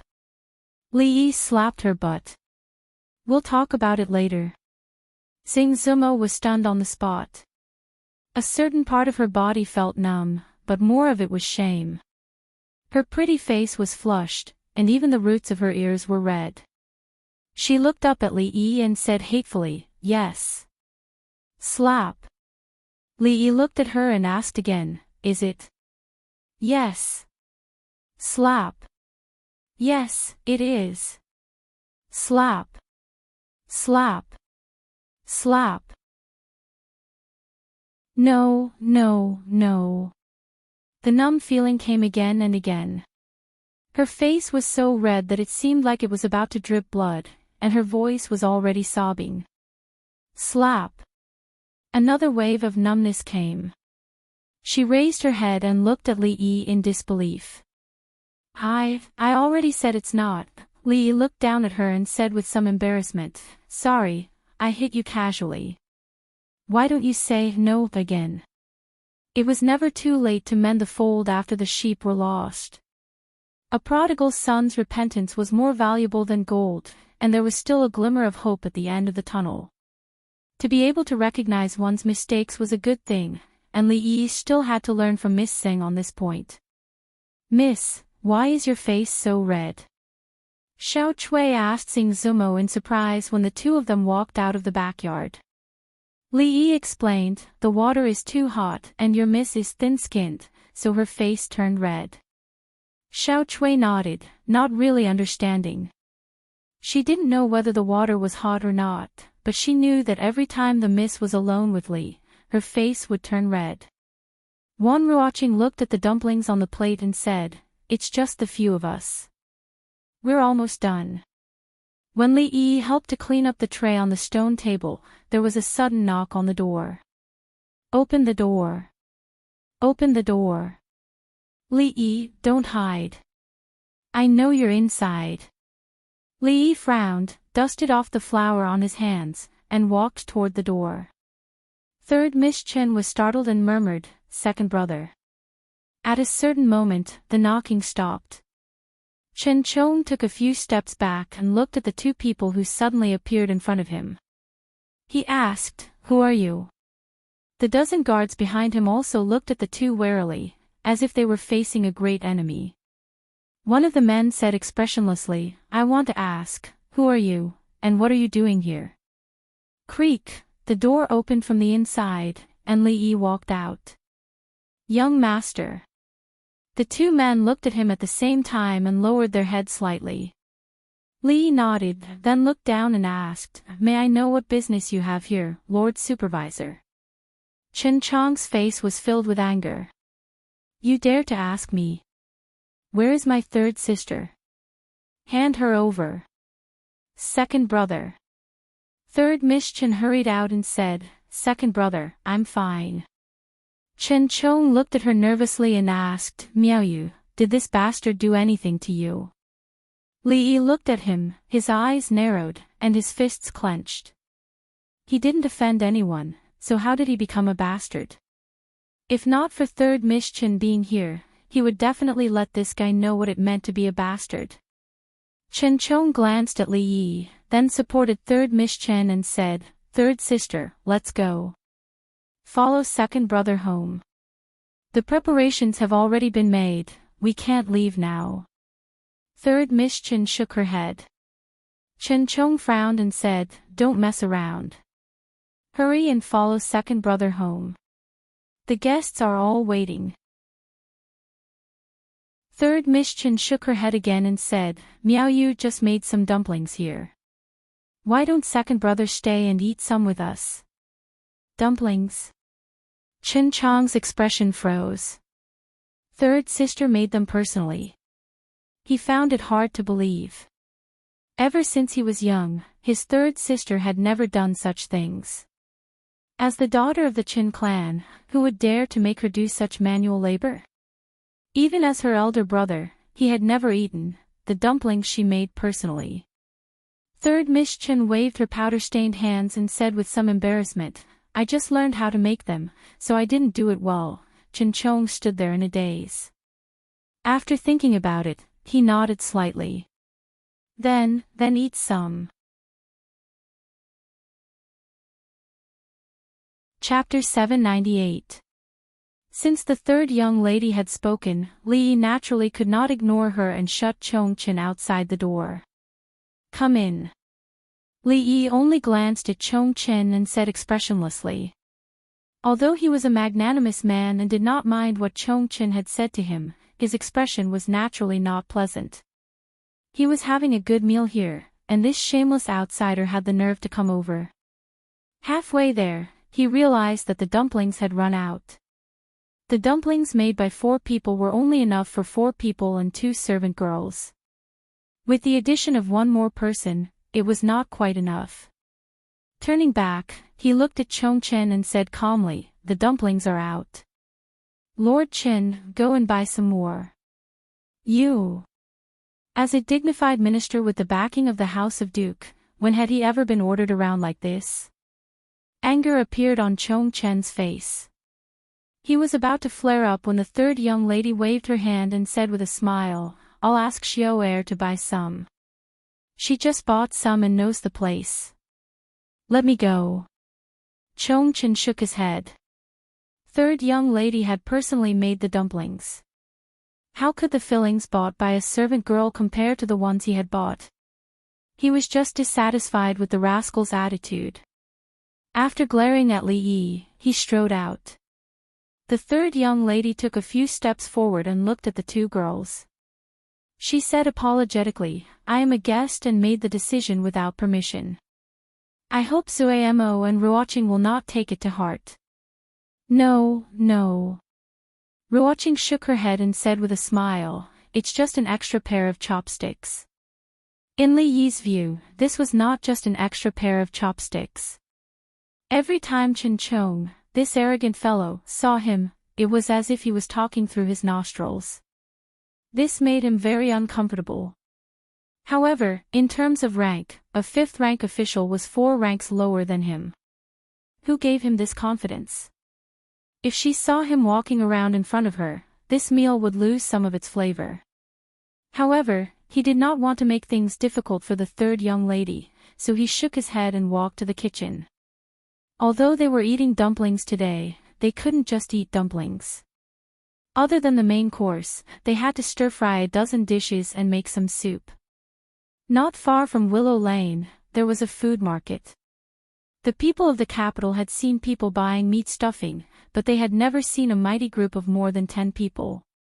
The person at the head of the group was dressed in luxurious clothing, and his expression was not angry but dignified. One look and you could tell that he was a high-ranking official. To arrange such a large group to come to the market was just to buy 2 tails of meat stuffing. Heavens, am I seeing things? That person just now seems to be Supervisor Chin. Which Supervisor Chin? There's another Chin informant. The one from Duke Chen's residence. Yesterday, he brought a few dozen people to kick down the door of Ning Yuanho's residence. Impossible, impossible. What kind of status does he have? How could he come here to buy minced meat? How is it impossible? I saw him with my own eyes yesterday. As the crowd discussed, the butcher's shop assistant was already leaning against a pillar in the shop. He couldn't stop himself from sliding down. Duke Chen, Supervisor Chen. These words were enough to make a commoner like him, who had never seen the world, go weak in the knees. Supervisor Chen naturally didn't know and didn't care about the commotion on the street. At this moment, he was sitting around the table in the small courtyard. He asked with concern, Miaoyu, you've packed so much. Are you tired? Do you want to rest for a while? Xing Zumo and Wan Ruoqing stood far away on the other side. They withdrew their gazes and looked at each other, seeing the surprise and confusion in each other's eyes. The person who was at Madame Chen's beck and call, asking about her well-being, was he really the current Supervisor Chen? However, when they thought about the fact that the one cooking in the kitchen was a third-rank Dr. Jin Ziguang, a fifth-rank Supervisor Chen didn't mean much. There was another knock on the door. Xiao Chui and Xiao Zhu were busy in the kitchen. Xing Zumo walked over and opened the courtyard door. Zumo. Xing Shichen walked in with a smile on his face. He saw 2 figures he had never seen before at the stone table in the courtyard. He was startled and immediately said, Are there any guests? I'll leave first then. I won't disturb you anymore. I'll come back tomorrow. He turned around and walked out the door. Only then did a voice come from behind him. Wait a moment. Xing Shichen turned around with a puzzled expression. Is there anything else, Zumo? Xing Zumo looked at him with a hesitant expression. She quickly lowered her head and said in a small voice, Since you're here, let's have a meal before you leave. Xing Shichen turned around and looked around. When he found that he was the only one here, his body suddenly trembled. He pointed at himself in disbelief and asked, Me. Come in first. Xing Zumo nodded and slowly walked into the courtyard. Okay. Xing Shichen stood in place for a long time before nodding. There was a trace of joy on his face as he strode in. The first 2 times he drank a cup of herbal tea, but this time he could even eat a meal. This speed of progress made him feel as if he was in a dream. Assistant Minister Zheng, why are you here? An extremely surprised voice rang out in front of him. Xing Shichen felt that this voice was somewhat familiar. When he looked up, he said in shock, Official Qin, why are you here? Seeing Qin Chong here, a trace of wariness flashed across his face.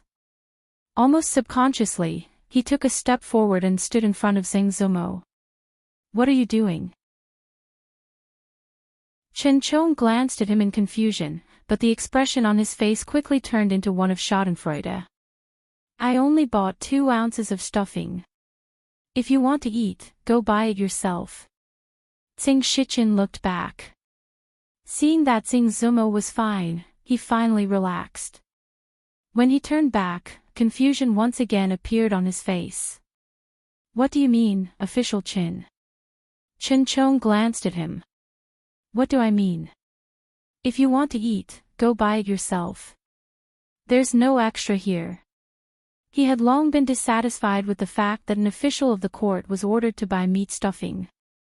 If he could order around a fourth-rank assistant minister of the Ministry of Revenue, he would naturally feel better.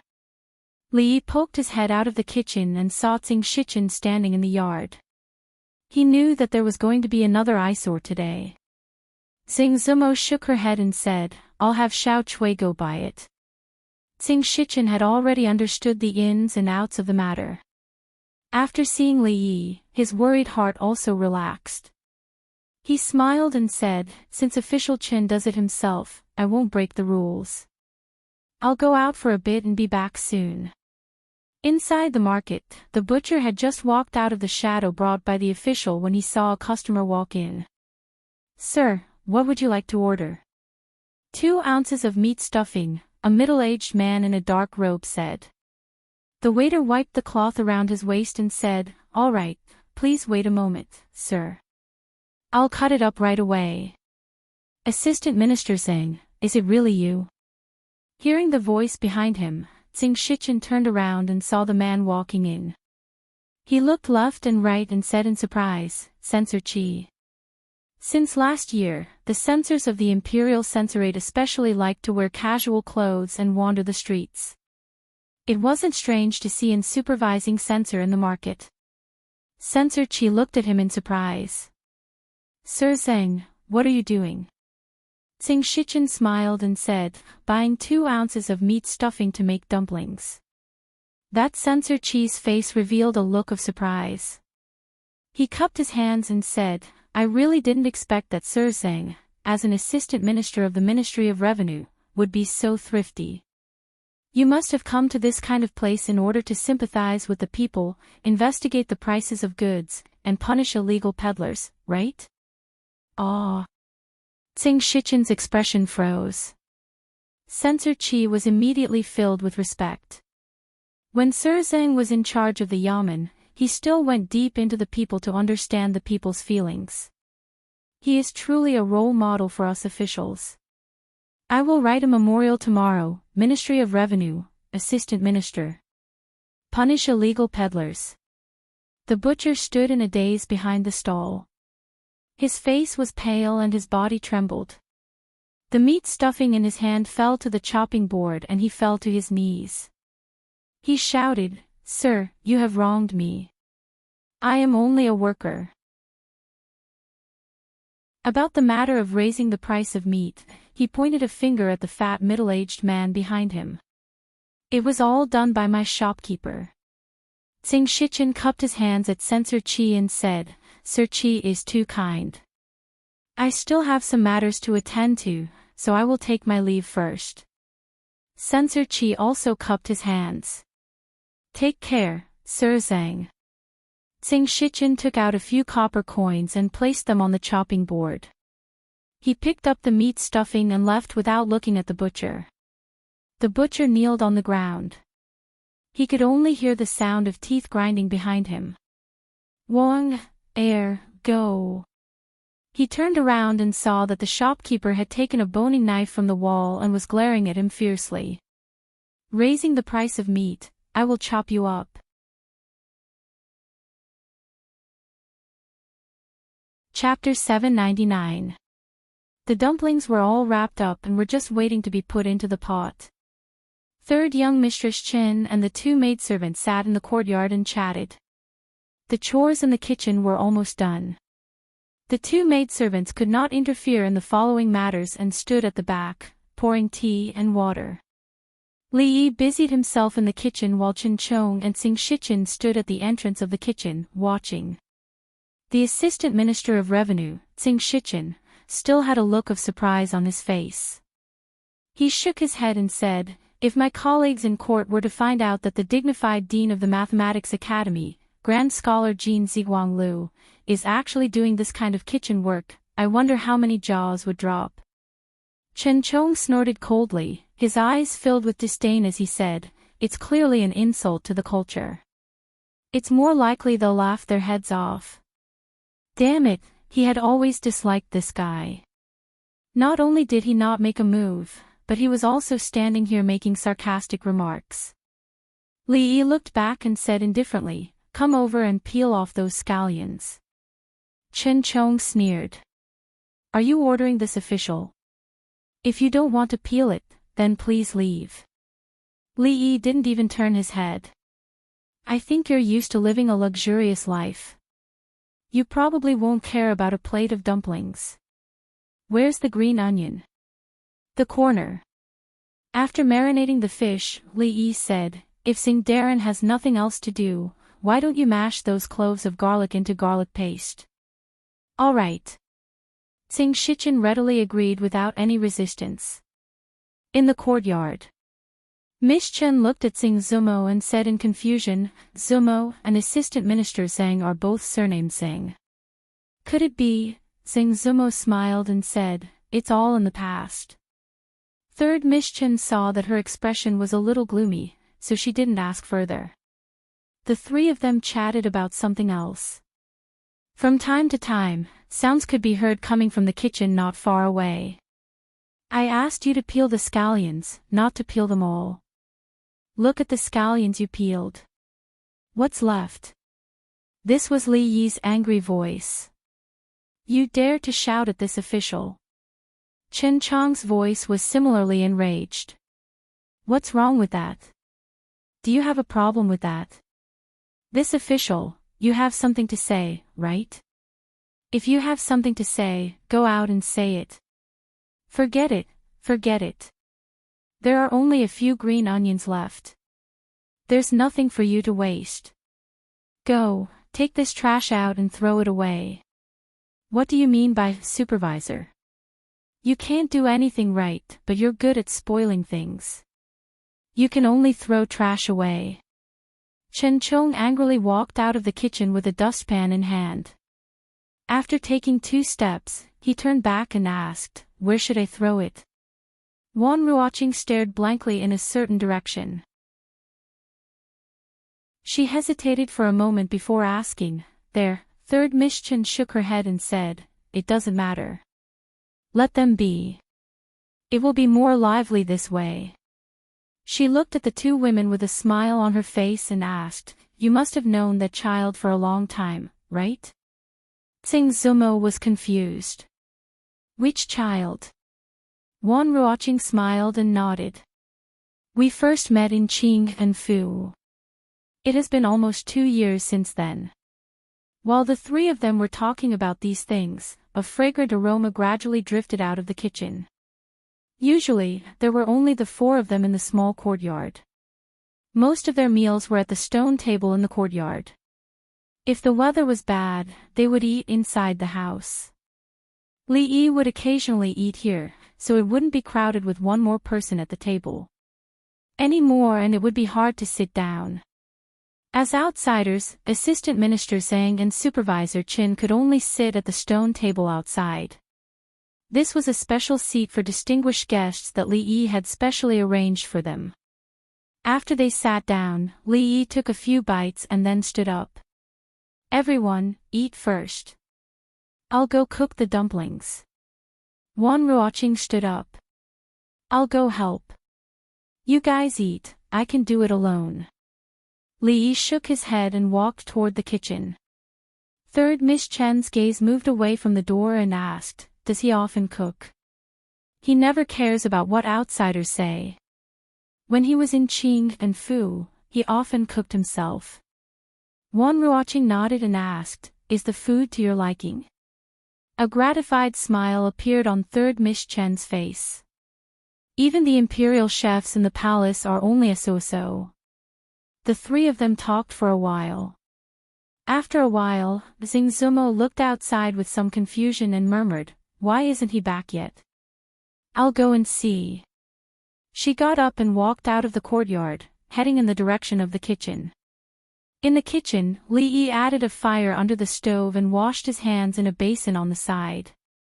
Then, he picked up the bowl and ate the dumplings in the bowl one mouthful at a time. Let's call them dumplings for now. The dumplings made by Miss Singh looked like dumplings before they were put into the pot. After they were put into the pot, they were a mixture of dough, meat filling, and water. The taste was really the most unique dumplings he had ever eaten. Well done, we're all waiting for you inside, and you're actually stealing food here. A surprised and excited voice came from behind. Then, Li Yi's wrist was grabbed by someone. Miss Singh looked at Li Yi with a proud expression as if she had caught a thief who had stolen something. What's stealing food? You're a girl. Watch your words. Li Yi was still holding the bowl in his hand. He said, don't move, be careful not to spill it. It was very rare to see Li Yi embarrassed.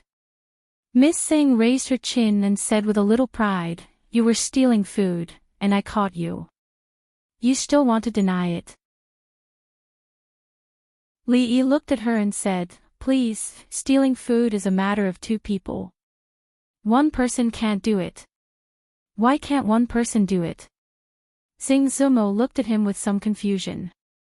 As soon as she said this, she understood what he had just said. Her face turned red, and she glared at him. She whispered, Lecher, don't worry about stealing food. Li Yi put down the bowl and said, the dumplings are almost ready. Help me bring them in later. Sing Zumo walked to the front of the stove and said, I want to eat the dumplings I made. You made them. Li Yi shook his head and said, I threw them away. They are all scattered in the pot. How can I bring them up? You. Sing Zumo looked at him with some embarrassment. Those were the dumplings she had painstakingly made. Although they were not good-looking, it was still her first time. How could he? Her eyes inadvertently caught a glimpse of the bowl that Li Yi had placed on the side, and her expression was slightly startled. Of course, there were not dumplings in the bowl. The dough and meat were scattered, and there was no dumpling shape at all. The only one that was somewhat similar was a dumpling with two round ears, which she had made herself. You, her voice softened, and she lowered her head, not daring to look at Li Yi. Although she was a little flustered and bewildered at the moment, there was another kind of sweet and warm feeling in her heart. Li Yi took out the bowl and chopsticks, intending to rinse it with water again. He said, help me keep an eye on it. When the water boils twice more, you can put it into the pot. Okay. Sing Zumo nodded and made a vague syllable from her throat. She stood on tiptoe and leaned over to look into the pot. When she made such a posture, her body would naturally bend down in an arc. This familiar arc made Li Yi's hand feel a strange feeling, and his mind couldn't help but recall the scene in the morning. When Sing Zumo inadvertently turned her head, she saw that he was staring at a certain part of her body. Her body stiffened, and that part seemed to begin to become numb again. Her breathing was a little rapid, and she said angrily, where are your eyes looking? Ahem, ahem. Li Yi coughed dryly, looked at the pot, and said, it's about time, let's start the pot. Sing Zumo's face was blushing. She looked back and whispered, it's not boiling yet, it's not boiling yet. It's not bad. In addition to the dumplings, the dishes on the table were also very sumptuous. They were originally packed according to the number of people. Li Yi brought out the last bowl of dumplings and said with a smile, everyone, try the taste first, delicious. Xiao Chui ate a dumpling.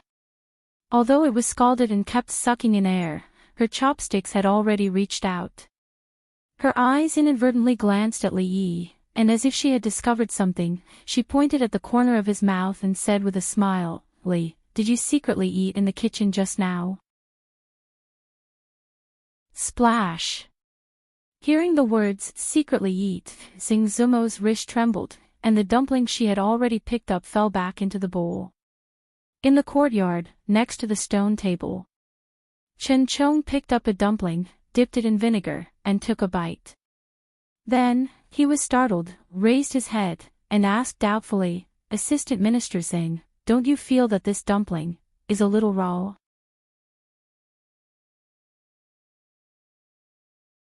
Chapter 800. I think it's okay. Tsing Shichen shook his head. Although official Qin has some old grudges with Marquis Li, what sort of person is he?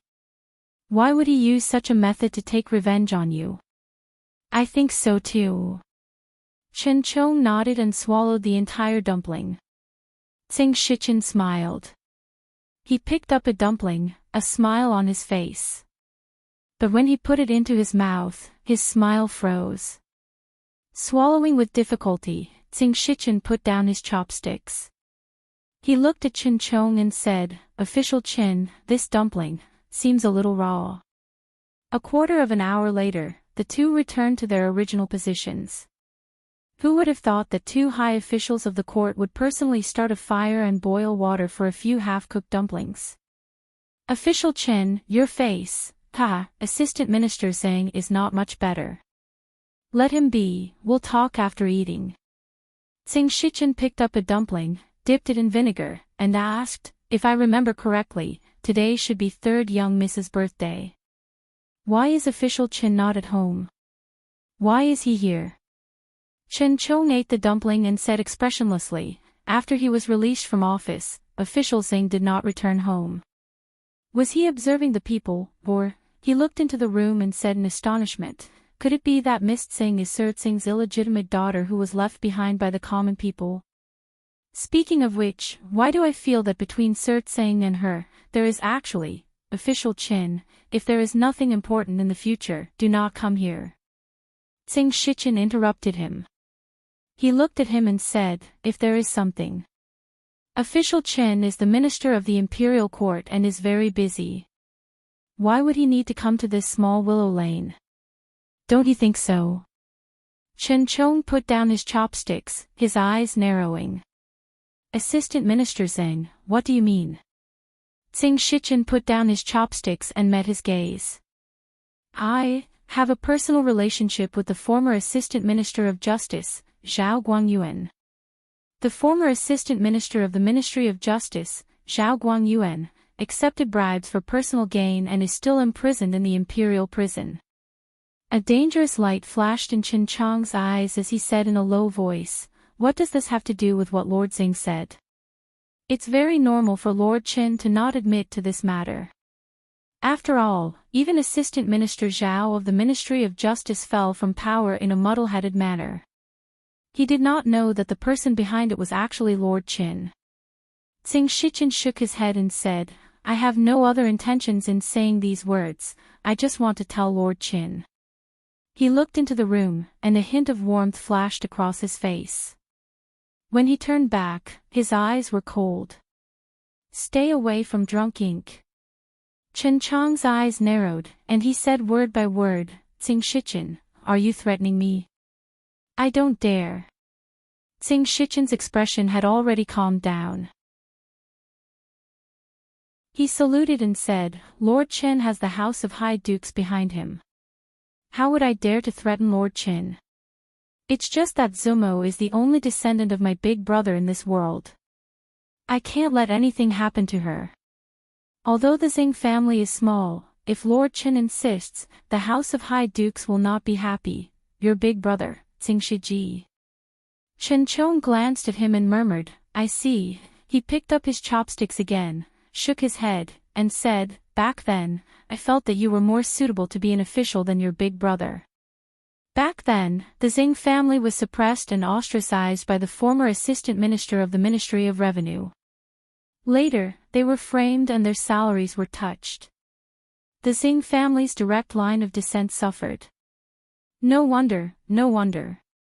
Later, the former assistant minister of the Ministry of Revenue was found by the imperial censorate to have accepted large amounts of bribes and was sentenced to 500 miles of exile.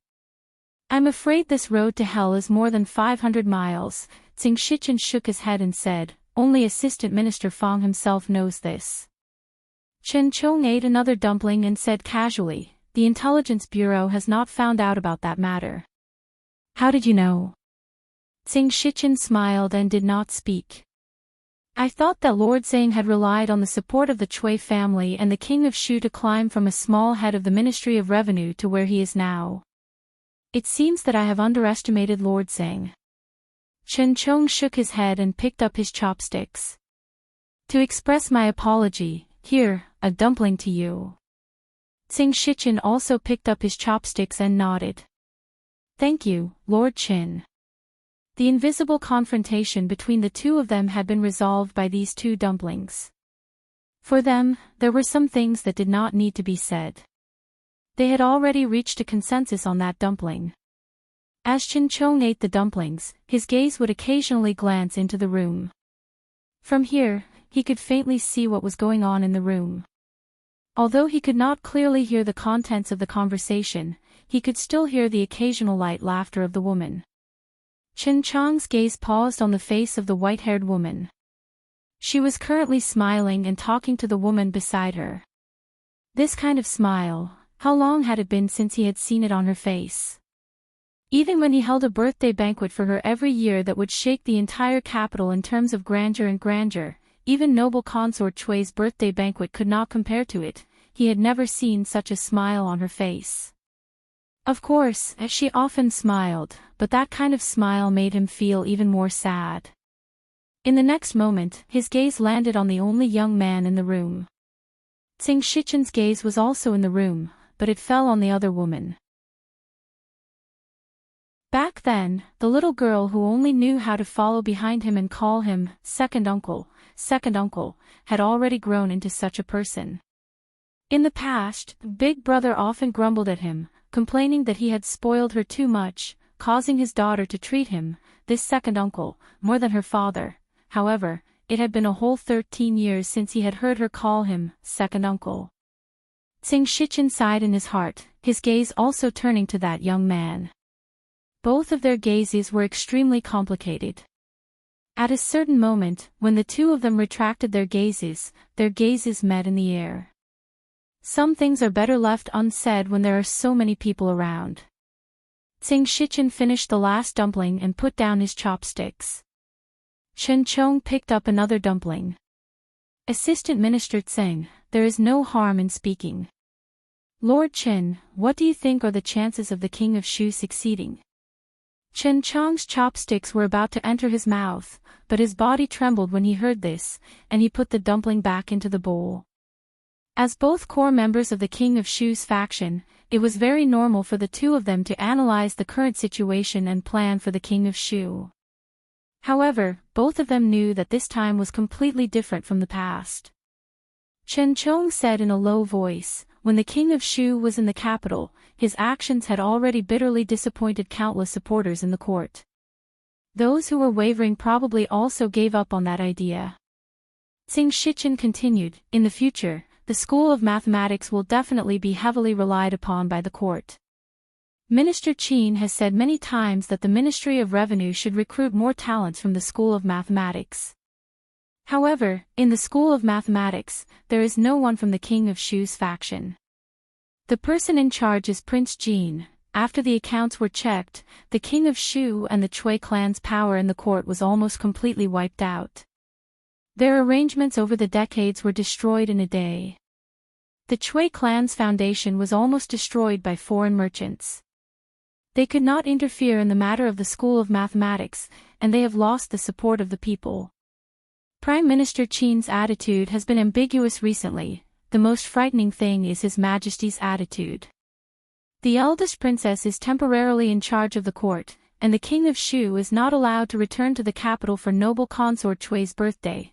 But if the King of Shu is defeated and a new emperor takes the throne, what will happen to the Qin clan and the Xing clan in the future? The voices of the two of them became softer and softer, and their expressions became darker and darker. In the hall, Li Yi brought over a bowl of longevity noodles that he had personally cooked. He smiled and said, "I wish you a happy birthday." This kind of birthday greeting was extremely hasty, but third Miss Chen's face was full of smiles. She took the small bowl from his hand and held his hand. She nodded and said, "Good, good."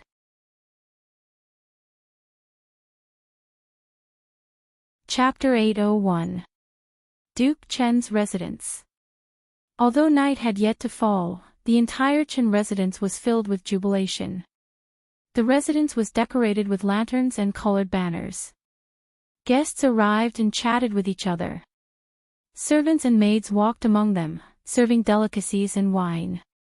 The atmosphere was joyous. To the Chen residence, today was even more lively than the New Year, Lantern Festival, and Mid-Autumn Festival.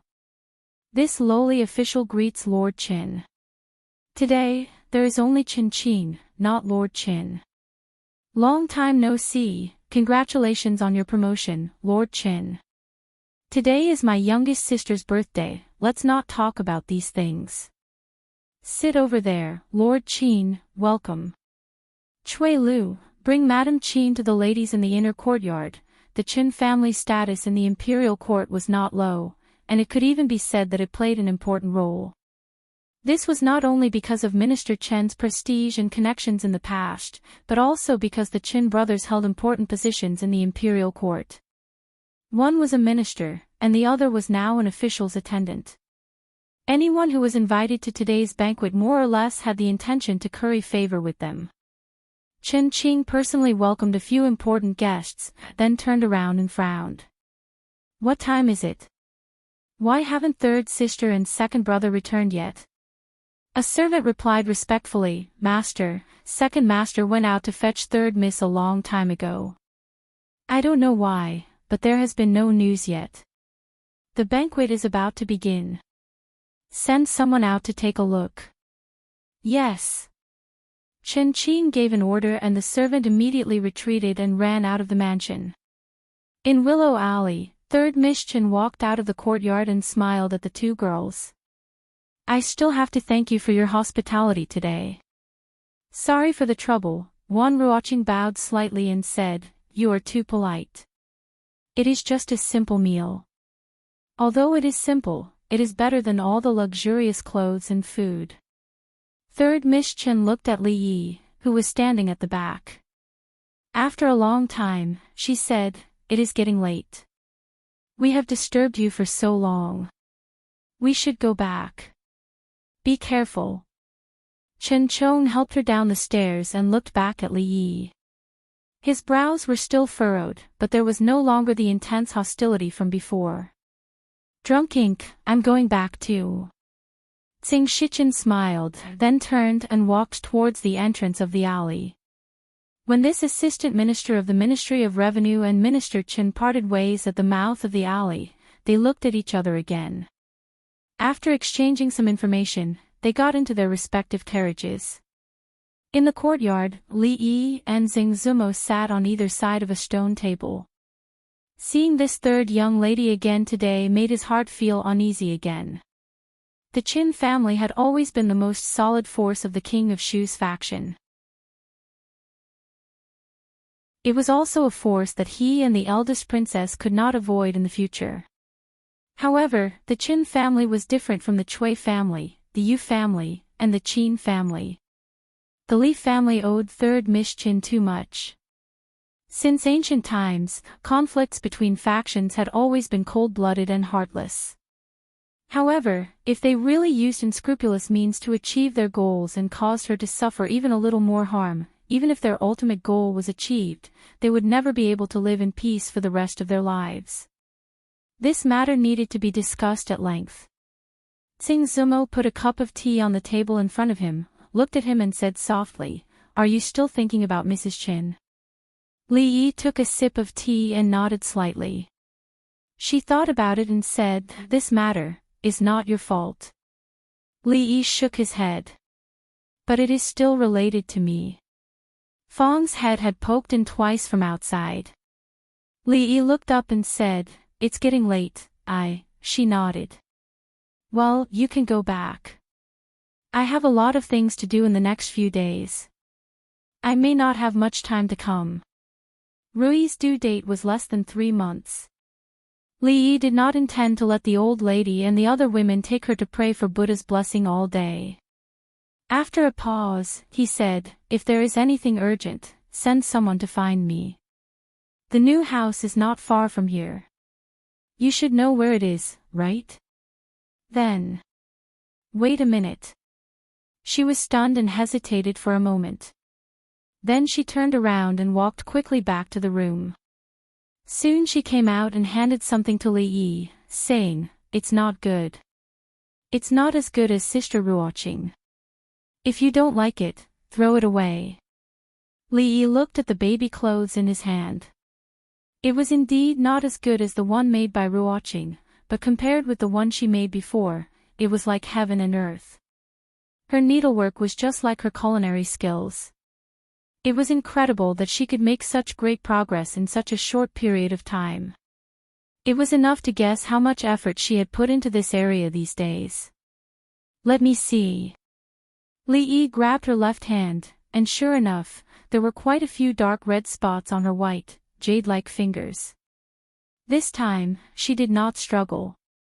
Seeing his slightly distressed expression, a smile appeared on her face. The dull pain in her hand did not hurt so much. At the door of the room in the back, a figure had come out. Seeing the situation in the courtyard, he slowly retreated. Li Yi was a little touched and angry. He sighed and said, "Don't be so silly in the future." She shook her head and said, "It's never wrong to learn more things. Besides, in the future, I have to do a few things for my child."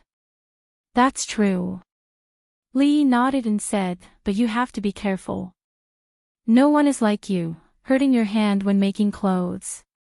Anyway, it's still early. If you do it slowly, there will be a lot of clothes. It will save me the trouble of buying them outside." She slightly lowered her head, feeling a little disappointed. Yes, the only thing she could do was to sew a few small clothes for him and Miss Lu's child. She subconsciously wanted to withdraw her hand from Li Yi's hand, but he held it even tighter. Li Yi looked down at her and asked, "Do you want to have a son or a daughter?" "I think a daughter is better, but it's not up to us. When the time comes, it still depends on luck." Hearing this, her body trembled, and then her face immediately turned red. She struggled even harder to break free from Li Yi's hand. Who wants to have a child with you?" Li Yi could only see the back of a panicked fleeing figure. He said helplessly, "Why are you running?" In the future, not now." Some things were vague. It would indeed save a lot of trouble if it was not said or poked through the layer of paper. But this was very unfair to her. As a man, he was a little less responsible. The timing was not very right. But in the coming days, he had a lot of things to do. It would be difficult for them to meet again. Li Yi thought for a long time and still felt that it was better to say these words. "Miss, why are you covered in the blanket? Is it very cold?" Inside the room, Xiao Chui stood in front of the bed and looked at the figure who was curled up in the blanket. She listened carefully and heard a low sobbing sound coming from under the quilt. "Miss, are you crying?" Panic immediately appeared on her face, and she said anxiously, "Did Li bully you?" "Miss, don't cry. I'll go find him now." "Don't." A figure quickly jumped up from the bed. Xing Zumo grabbed Xiao Chui's arm, and her face was full of tears. She shook her head repeatedly. "Don't go, it's not his fault." "It's me," Xiao Chui asked doubtfully, "But miss, why are you crying?" Because. She looked out of the window in a daze, then held Xiao Chui in her arms and whispered, "Because today's dumplings are too delicious." The young girl's face revealed an extremely surprised expression. She cried like this because the dumplings were delicious. In the past 10 years, she had never realized that the young miss actually liked to eat dumplings so much. In the courtyard, a figure sat at the stone table in a daze, looking at the full moon that had already risen into the sky. There was a smile on his face, and his clear eyes were like a pool of green water, but there were sparkles flashing in them. Fong sat in the carriage and looked back at the carriage. He sighed and said, "Son-in-law, you're so wise. It's too troublesome to have a boy and have to raise him up to marry him. I also think it's better to have a daughter.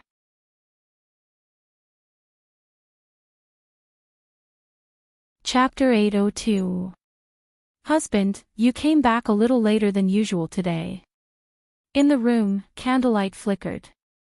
Li Yi moved the wooden basin away, helped Rui dry her feet, and covered her with the quilt. Then, he said, I was indeed delayed by something today. He roughly told Rui what had happened that day. Rui leaned against the headboard and curled her feet under the quilt. She said, speaking of which, I haven't seen Mrs. Chen for a long time. Li Yi sighed. He didn't know what to say for a while. I'm just a woman. I shouldn't say anything.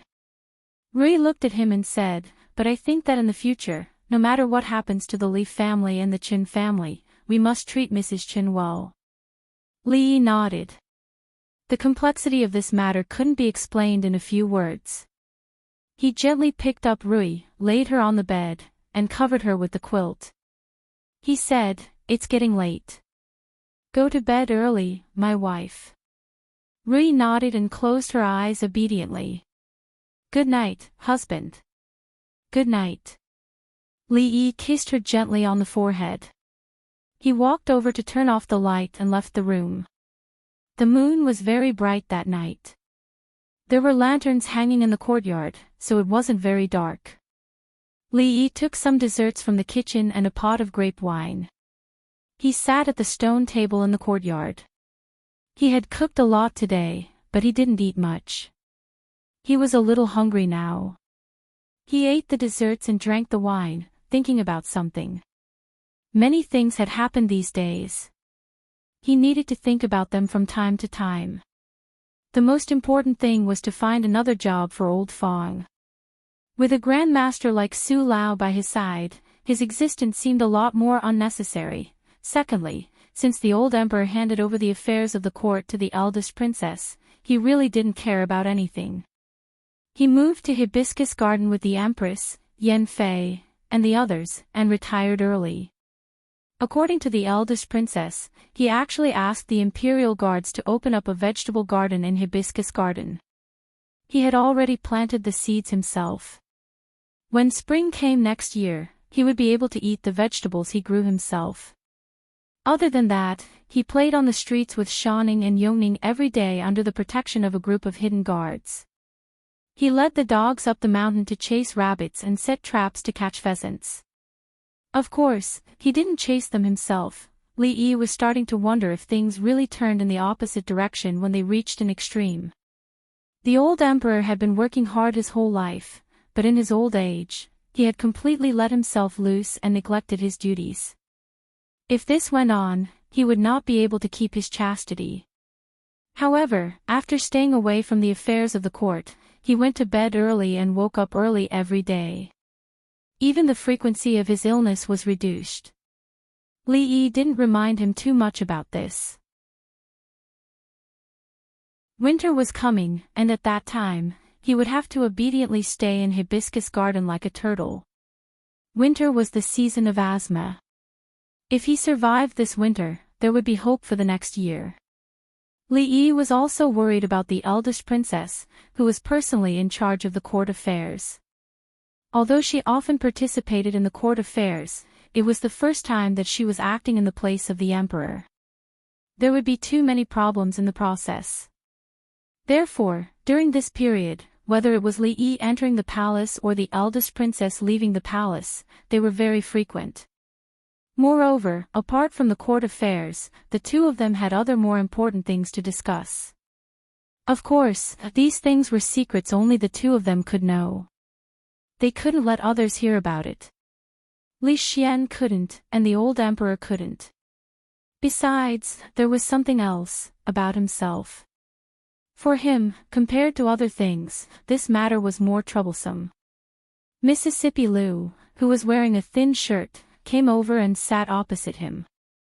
She pinched a piece of pastry and poured herself a glass of grape wine.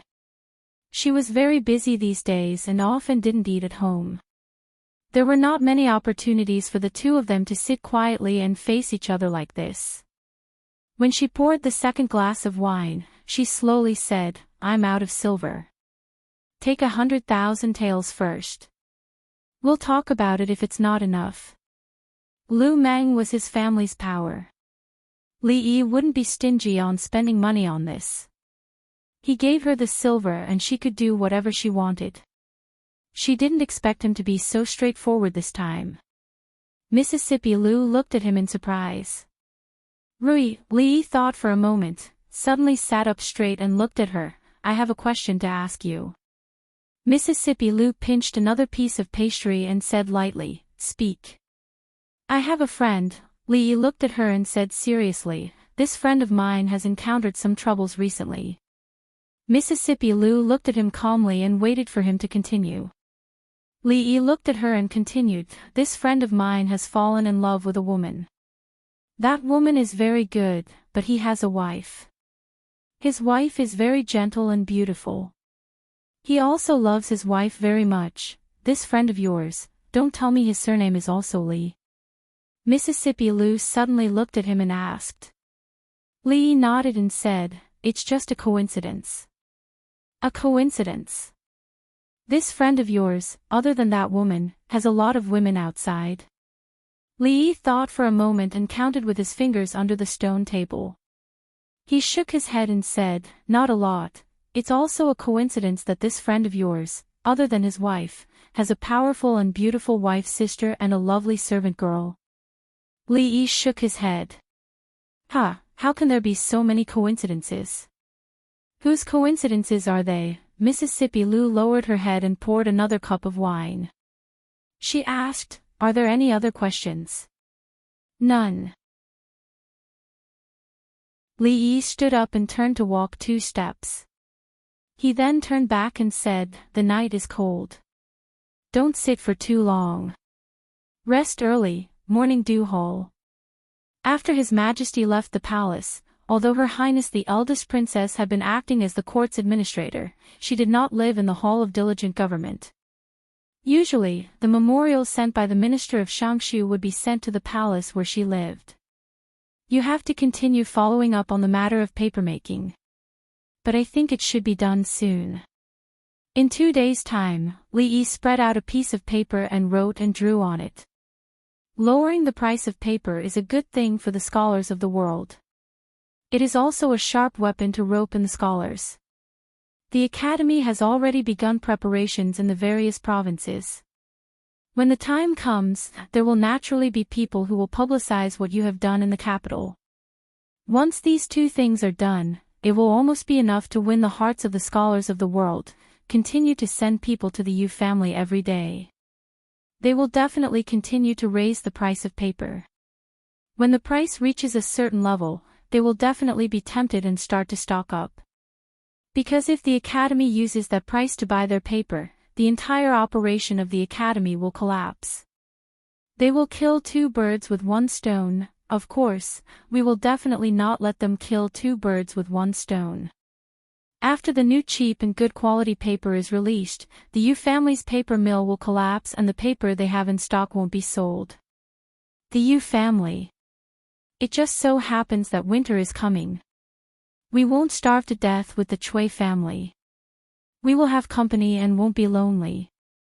After listening to him, Emingzi nodded, but her face showed some confusion. She looked at Li Yi and asked seriously, Can I really do it?" Li Yi looked around and moved closer to her. He said in a small voice, "Don't think about these things now. What we need to do now is to let His Majesty know, let all the civil and military officials know, that what His Majesty can do, you can also do it, and you can do it better, even better than all the previous emperors of the past dynasties. This is something that happens subtly. We already have a lot now. Even if we encounter some resistance in the future, at that time, that little bit of resistance won't be a big deal." Li Yi had also seriously thought about it. Compared to the legendary figure, the eldest princess, whether it was her identity, position, or the power in her hands, was much greater. It could be said that she was truly a good seedling. The only thing she lacked might be that kind of temperament and means. Of course, he also did not want the eldest princess to have that kind of temperament and means. She only needed to be responsible for completing the task given to her by His Majesty and being as beautiful as a flower. As for other things, there was him. Chapter 803. Is the Princess Royal in? Li Xian stood at the entrance of the morning dew hall and asked a palace maid. After getting an affirmative answer, he walked in. These days, Mingzu was sometimes in the palace and sometimes at Li Yi's place. If he wanted to see her, he had to rely on luck. This was not the most depressing thing. The most depressing thing was that no matter where they were, she and Li Yi always seemed to deliberately avoid him when they were talking about things. He had accidentally bumped into them a few times.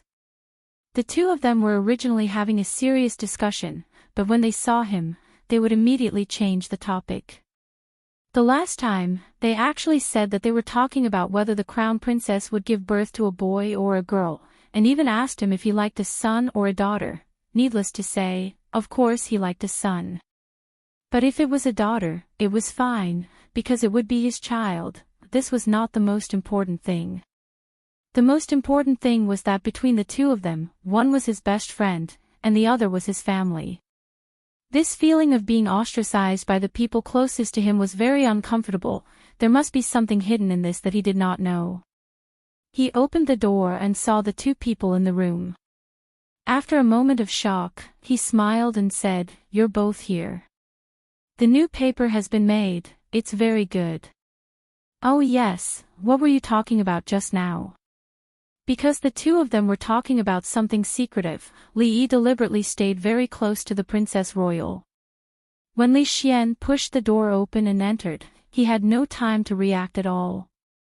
He secretly glanced at the Princess Royal. At such a close distance, she should have been able to sense it. Mingzu lowered her head. She had been absent-minded for a moment, and when she realized it, it was already too late. Li Yi looked at Li Xian, then looked at Mingzu and asked, "Yes, what were we talking about just now?" Mingzu looked at him and said, "The soup you brought today was very delicious, let's continue tomorrow." Li Yi's face was full of regret. "I was going to bring another kind of soup tomorrow. It's even more effective." Li Xian stared blankly at the two of them. When he came in just now, the two of them were so close to each other. When they turned around to talk to him, their faces were almost touching. Now they were actually telling him, what soup were they discussing just now? What kind of soup did they need to stand so close to each other? The two of them had been behaving strangely lately. They had been hiding together all day, a man and a woman alone, cheating on each other, a man and a woman together in a room, acting sneakily, and not letting him know what they were discussing. There was definitely nothing good about it. "Why are you asking so many questions?" Li Yi glanced at him. "Just now, what did you say about the paper creation?" "No, you have to make it clear to me today." Li Xian didn't seem to be so easy to fool this time. He looked at the two of them with a sullen face. Originally, it was a matter of the three of them together. Suddenly, one day, he was pushed out. The three heroes of the capital had become the two heroes of the capital. This kind of feeling could not be understood unless one experienced it personally. Li Yi looked at him. He didn't know what to say. Of course, it was impossible to tell the truth. This was no small matter. Even Li Xian couldn't know about it. He couldn't even think about it in that direction. This reason was not easy to come up with. In Li Xian's mind, he couldn't help but think about the various states between Li Yi and Mingzu over the past few days. Or rather, signs, as well as their intimate appearance when he came in just now. At this moment, Li Yi and Mingzu seemed to have thought of something. One of them was stuttering, and the other was lowering her head in silence. A thought flashed through his mind. Could it be? He looked at the two of them suspiciously. Li Yi's heart skipped a beat. He couldn't have guessed this kind of thing. Mingzhu's face also showed a trace of unnaturalness. Li Yi's nervousness and Mingzhu's panic naturally didn't escape Li Xian's eyes. Seeing this scene, his heart was almost certain of his guess. He blurted out, "Could it be, there's something going on between the two of you?" "Ah." Li Yi's expression froze. "What?" And Mingzhu raised her head to look at Li Xian. Still pretending, still pretending." Li Xian looked at the two of them with a face full of agitation. He had an expression that said, "Stop pretending." "I knew it. There's definitely something going on between the two of you." Li Yi looked at him in a daze. "No, when we were in Qing and Prefecture, I knew that the two of you, sooner or later." "Don't mess around. Have you settled your wife? Have you settled your sister-in-law?" I've settled those two. And Uncle Huang. And Mingzhu is the eldest princess. It's difficult to settle the etiquette." Li Yi had never seen Li Xian so agitated. He couldn't even get a word in. Then he thought of something. He didn't have many opportunities to meet with the eldest princess, and he also had to be on guard against Li Xian at all times. What could he do to get past this hurdle and make him pay more attention in the future so that he wouldn't be so reckless? It seemed like there really was. So he held the eldest princess's hand and sighed. His face showed helplessness. "You also know that Mingzhu is the eldest princess." He looked at Li Xian. His expression was slightly gloomy. "So, if we want to be together, it's as difficult as ascending to heaven," Li Xian hurriedly said. "Don't be discouraged. You don't look like someone who gives up easily. Let's think of a way together. It should be possible." Li Yi's tone was sad. "So, we can only be together for such a short period of time when we are discussing politics." Although it was hard to lie to him like this, he didn't have any conscience. But it was better than letting him know the truth. A white lie was worth forgiving. The eldest princess also understood his intention at this moment. She quietly let him hold her hand. In Li Xian's view, this was a kind of floating and sinking according to the man. Otherwise, with Mingzhu's temper, she would only hold a man's hand. It was impossible for her to hold his hand. "I know.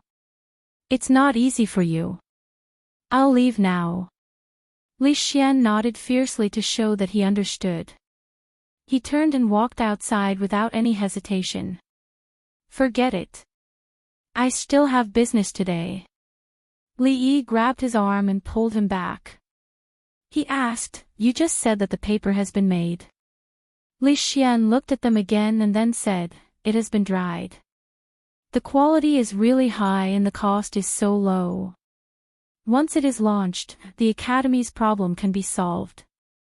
But he thought of something else and asked doubtfully, "Of the two types of paper you made this time, one is of high quality and low price. It will definitely be recognized by the world, but the other, it is very soft. After you use ink, it will immediately permeate. You can't write on it, you can't draw on it, and you can't use it to wrap things. Why did you waste so much effort to make this inferior paper?" Li Yi glanced at him and said, "Why do you care why I made this paper? Since it has been made, it must be of great use. Otherwise, what is it used for? To wipe my ass." Li Xian looked at him disdainfully. "Vulgar. Let's not talk about this." Li Yi looked at him and said, "I've taught you the basic method of papermaking. Now you have a certain understanding of the principle of papermaking. You can use this knowledge to take a small step forward." "How?" Li Xian asked doubtfully. "The paper for writing has been made. It shouldn't be difficult to make waterproof paper and fireproof paper. I'll give you 3 days. Is that enough?" Li Xian's eyes widened. Waterproof paper and fireproof paper. Why? Is 3 days too short? Li thought for a moment and said, then 5 days. 5 days is enough. If it's longer, I may not want to eat paper-wrapped fish so much. Li Xian shook his head vigorously. As the saying goes, paper can't contain fire. This paper will also become useless in contact with water. How can you make the 2 kinds of paper you mentioned? Haven't I already taught you the basic method of papermaking? Besides, you are in the field of science. Don't say the word impossible so easily. Li walked to the door of the hall and seemed to think of something. He turned around and said, by the way, about me and Emingsu, don't worry, I won't tell anyone. Li Xian said in a daze. Then he counted with his fingers and said loudly, also, impossible is 3 words.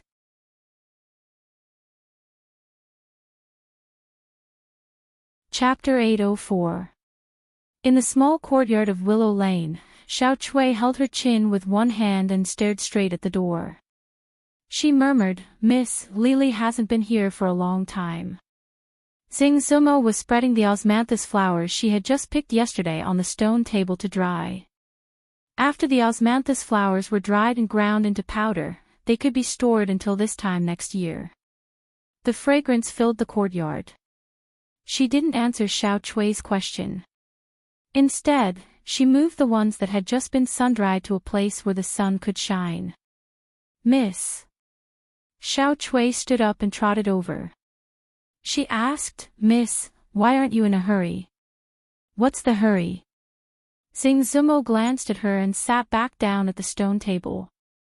Why isn't Lily here yet? The servant girl only felt that her young miss was really, really silly. She anxiously said, did you 2 quarrel? Otherwise, why hasn't young Masterly come here for so long? Young miss, at this time, you can't throw a tantrum. Young Masterly is such a good person, okay. Xing Zumo waved her hand and said, his wife is about to have a baby. He is taking care of it at home. Of course, he doesn't have time to come over. Don't think too much all day. Oh, so that's how it is. Xiao Chui nodded, her heart finally relaxed. Xing Zumo looked up at her and asked, what did you say about me just now? Petulant. I'm not. Xiao Chui ran over and shook her arm. Miss is the best. Wan Ruoqing, wearing an apron, came out of the kitchen and asked with a smile, Zumo, didn't you say you wanted to learn how to make osmanthus cakes from me? Come in. You. Xing Zumo stood up and pointed her finger at Xiao Chui's forehead. Then, she turned around and walked quickly to the kitchen. Is it difficult to make osmanthus cakes? She was full of confidence before, but after walking into the kitchen, she was a little worried. Wan Ruoqing smiled and said, it's not difficult to make, but it's not easy to make it delicious either. Osmanthus powder, noodles, water temperature, kneading time, steaming time, and the size of the fire will more or less affect the taste. Ah! Xing Zumo's eyes widened, and her face revealed a dispirited expression. It's over. I can't do so many things. Wan Ruoqing shook her head and said, as long as it's you who did it, it doesn't matter if it's good or bad. What are you talking about? Xing Zumo blushed and said, I just want to learn and cook for myself in the future. All right. If you say it's for yourself, I'll make it for myself. Wan Ruoqing smiled and said, although the process is a bit complicated, fortunately there is still a lot of time. After trying a few times, I will naturally be familiar with it. What do you mean I'm making it for myself? That's what I meant. Okay. I'll make it for you. But before that, I have a question to ask you. Why are you acting so mysterious? What's the problem? Say it, does drunken Emo like boys or girls? Xing Zumo was startled and immediately blushed. Seeing the teasing look on Wan Ruoqing's face, how could she not know that what they said that day had been heard by her? She said angrily. Good, you dare to laugh at me. She reached out to tickle the other, and Wan Ruoqing dodged and fought back. After a while, the two women were flushed. Xing Zumo panted slightly and said, no more, no more. Let's get started. Wan Ruoqing nodded, and a smile appeared on her slightly haggard face. However, in this smile, there was a hidden trace of loneliness, desolation, and sourness. Xing Zumo, who was full of joy and sweetness, did not notice it. The maids of the Li family had been very frightened in recent days. They were specially assigned by the old lady to take care of the young madam, but it had been half a month, and they could only do things like wiping the table and sweeping the floor. The Marquis's care for young madam could be said to be meticulous. He was so meticulous that they could not interfere at all. He was so meticulous that other than cooking personally, he even chased them away from things like combing hair and washing feet. What made them sad and even a little frustrated was that the hair that Master Ho combed for the young madam was much more beautiful than theirs. Even the maids who were the best at this could not compare. For a woman, wasn't the happiest thing in life to marry a husband who was willing to spoil her, love her, and take care of her in every possible way? Even if this husband did not have any great ability, it was enough to help each other for a lifetime. And Master Ho could no longer be described as great ability. He had great ability. The youngest duke of the Jing kingdom, the youngest minister of Golden Ziguanglu, and the most favored official of His Majesty, the more capable Master Ho was, the more precious the things he did for the young madam were. Their marquis was far from being comparable to the group of coquettish, cheap and powerful nobles outside. All right, husband, there's nothing else for me to do here. Husband, please go back to your work. Inside the room, Rui looked at Li Yi and said helplessly. It's nothing. Li Yi shook his head and asked, are you hungry? Do you want me to peel an apple for you? The Wang family of Luochuan just sent it over this morning. It's better than the offering sent to the palace. Oh, you're not hungry. Then are you thirsty? The soup is almost ready, I'll go get you a bowl, I'm not thirsty. All right, then you rest first. I'll be in the courtyard. Call me if you need anything. Li Yi closed the door, walked into the courtyard, and sat opposite Mississippi Liu. Mississippi Liu was reading a newly published wuxia picture book. Li Yi asked casually, do you have enough money? Mississippi Liu turned a page, and her eyes didn't move away from the picture book. She said, 100,000 taels is enough for a long time. My previous investment can be gradually recovered now, and I won't need so much in the future. After all, he was concerned about her. Her casual attitude was a bit too much. Li Yi frowned slightly, looked at her, and said, hey, Rui, when you speak, can you look at others? This is the most basic respect, right? Mississippi Liu was stunned when she heard this, and then nodded.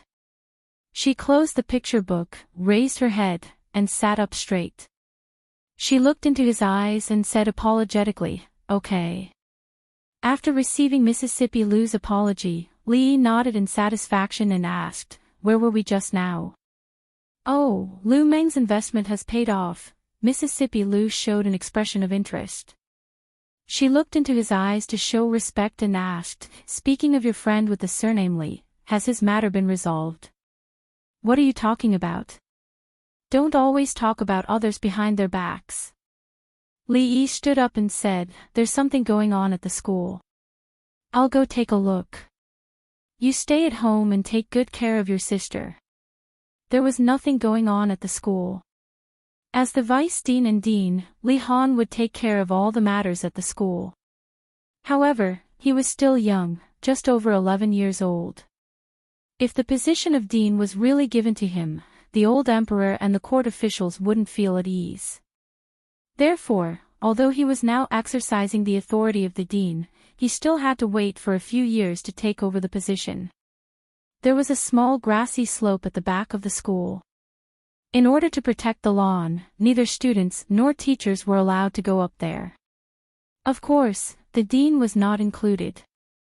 At the back of the grassy slope, where they couldn't see, Li Yi and the eldest princess sat side by side. It was not an easy task to be in charge of the affairs of a country.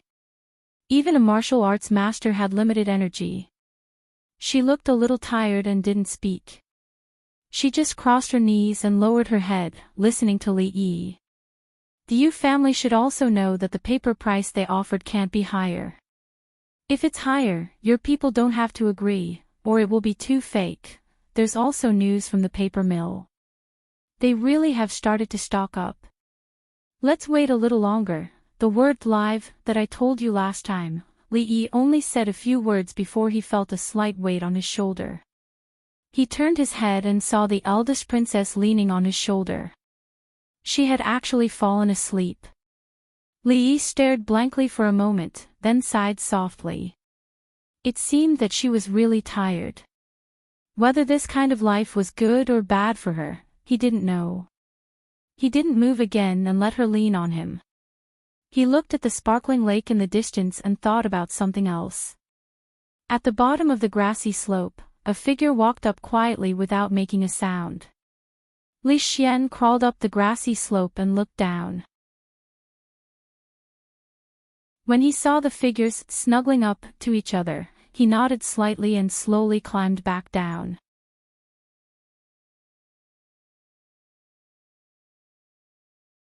Chapter 805. The Academy of Sciences really can't make waterproof and fireproof paper. Li Xian looked a little haggard. It was obvious that he had been thinking about this matter for the past few days. It seemed that he really had no clue. Otherwise, he wouldn't have given up so quickly. If you can't make it, then forget it. At most, I won't eat paper-wrapped fish anymore. Li Yi shook his head and said, Mingsu is very busy these days. Keep a close eye on the paper mill, especially the method of making paper. Don't leak it. Also help to take care of the people from the princess's residence. Li Xian nodded and said, Don't worry, I'm watching. Speaking of Mingsu. Li Xian turned to look at him and hesitated for a moment before saying, I know it's not easy for you, but Mingsu is tired enough dealing with political affairs. You should control yourself and take care of your health. Li Yi looked at him in surprise and asked, What should we control? Anyway, just control yourself. Look at how tired she is. Watching Li Xian turn to leave, Li Yi shook his head and murmured, Strange. Fearing that he would forget, he reminded him again, insist on visiting the Yu family. Got it. Li Xian waved to the back and walked out of the gate. The Yu mansion. A steward of the Yu mansion said to the middle-aged official sitting on the chair with a bitter smile, Sir, it's really not that we don't want to help. It's just that the paper mill of the Yu family just received a few big orders before the new year. We really can't spare any extra people. The middle-aged official thought for a moment and said again, If the Yu family is willing to provide this batch of paper to the academy first, the price can be increased by 1 liter. The steward looked embarrassed. He thought for a moment and said, Sir, please wait for a moment. I'll go and inform the master first. Not long after, Ning Yuan Ho Dingfeng personally saw the official of the princess's residence out and said, Sir, rest assured that what the princess is doing is good for the country and the people. The Yu family is also doing our part for the country. Thank you very much, Marquis. I will take my leave first. Farewell. Seeing the official leave, a strange smile appeared on Yu Dingfeng's face, and he walked back into the mansion. Father, are we going to agree to the princess just like that? A young man came from afar and followed him. He asked anxiously, How are we going to explain this to the Chui family and the king of Shu? What do you know? Yu Dingfeng glanced at him and said, The demand for paper in the academy is so large that no one but the Yu family can afford it. Since they are offering such a high price, why don't we do it? If this large sum of money is used on this, I want to see how their academy will operate in the future. If their academy can't continue and we get the money for nothing, not only will noble consort Chui not blame us, but this matter will also be a great merit." The young man was startled for a moment before a look of reverence appeared on his face. "Father is wise." Yu Dingfeng waved his hand and said, "All right, stop flattering me. Tell me, what's the matter?" "Nothing can be hidden from father." The young man smiled embarrassedly and said, "Third brother has been reflecting on himself in his room for half a month. Mother sent me to ask when, don't mention that bastard to me." Hearing him mention this matter, Yu Dingfeng's face was filled with rage. If it weren't for that blind bastard provoking that person from the Qin family, that madman Chen Chong wouldn't have come knocking on their residence to denounce them. The Yu family had paid a heavy price to settle this matter, and even now, he still felt his heart ache when he thought about it. "I said 1 month, so it's 1 month. Not a day less, not even an hour less," Yu Dingfeng said with a sullen face. He then asked, "Have you found the prostitute from that day?" The young man lowered his head and said, "Not yet. When I found the brothel, I heard that she redeemed herself on the same day and left. As for where she went, I don't know." Yu Dingfeng's face became even more sullen. Even now, if he still did not know that the Yu family had been schemed against, he would not be fit to be the head of the Yu family. Half a month ago, after listening to the bodyguard's detailed account of what had happened that day, he realized that the appearance of that woman and the words she had said were all meant to lead that unfilial son into a conflict with that person from the Qin family. That was why Chen Chong had come knocking on their door. It was clear that someone had schemed against the Yu family from behind. Although he did not know who the mastermind was, he had to settle this score with the Qin family sooner or later. Originally, after knowing the identity of the other woman in the cloth shop that day, he still had many misgivings. After all, the youngest golden Ziguanglu of all the dynasties was not a person who was easy to get along with. Fortunately, after so much time had passed, that person had not made any moves. Perhaps, he had already forgotten about this matter. Yes, he must have forgotten about it. When Li Yi walked out of the school of mathematics, Li Xian chased after him and asked after listening to him, "Has the Yu family agreed?" Li Xian nodded and said, "They just agreed." "Should we release that paper now?" "No hurry." Li Yi waved his hand and said, "Let them stock up more goods first." Originally, there was only a small grudge with the Yu family, but it had been half a month, and with the interest, the small grudge had long become a big one. Bullying Emingzu and Zue Mo only made them lose money, which was not a big deal. After all, although the money was gone, at least the people were still there. When passing by a brothel, he asked Su to stop the carriage. This brothel was the core of all the brothels in the capital. Usually, all the matters of the brothel would be gathered here. If Ruoqing was not in Willow Lane, she would be here most of the time. County Marquis Li. When walking into the brothel, a voice came from behind. Li Yi turned his head and looked at the middle-aged man who came in from outside. The middle-aged man in luxurious clothes took 2 steps forward, smiled, and said, "It's really County Marquis Li." Li Yi's eyes swept over the man behind the middle-aged man, then he looked at him in confusion and asked, "You are?" "I'm Qin He." The middle-aged man smiled and said, "Prime Minister Qin is my father." Li Yi made an obeisance with one hand and the other before his chest. "So it's Lord Qin. You flatter me." The middle-aged man said with a smile, "I'm the 5th child in the family, and I have no official position. I'm just an ordinary man." "County Marquis Li, you also come to the brothel to watch the show?" "I'm just watching." Li Yi smiled and asked casually, "I wonder what show Lord Qin is watching this time." "The Orphan of Zhao." Lord Qin smiled and said, "This show is really good. I don't know who wrote it. It's the 3rd time I've watched it."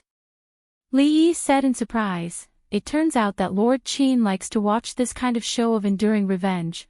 Lord Qin shook his head with a smile and said, "I'm just watching, just watching." Li Yi chatted with this 5th master of the Qin clan for a while before the latter entered a railing. Li Yi stood outside for a moment before withdrawing his gaze and walking towards the small building inside with familiarity. Inside the small building, there were several women busy. Seeing Li Yi come in, they hurriedly got up and saluted. "Young master, are you looking for Miss Ruoqing? She's upstairs." Li Yi nodded to them with a smile, walked up the stairs, and gently knocked on the door of a room. "Come in."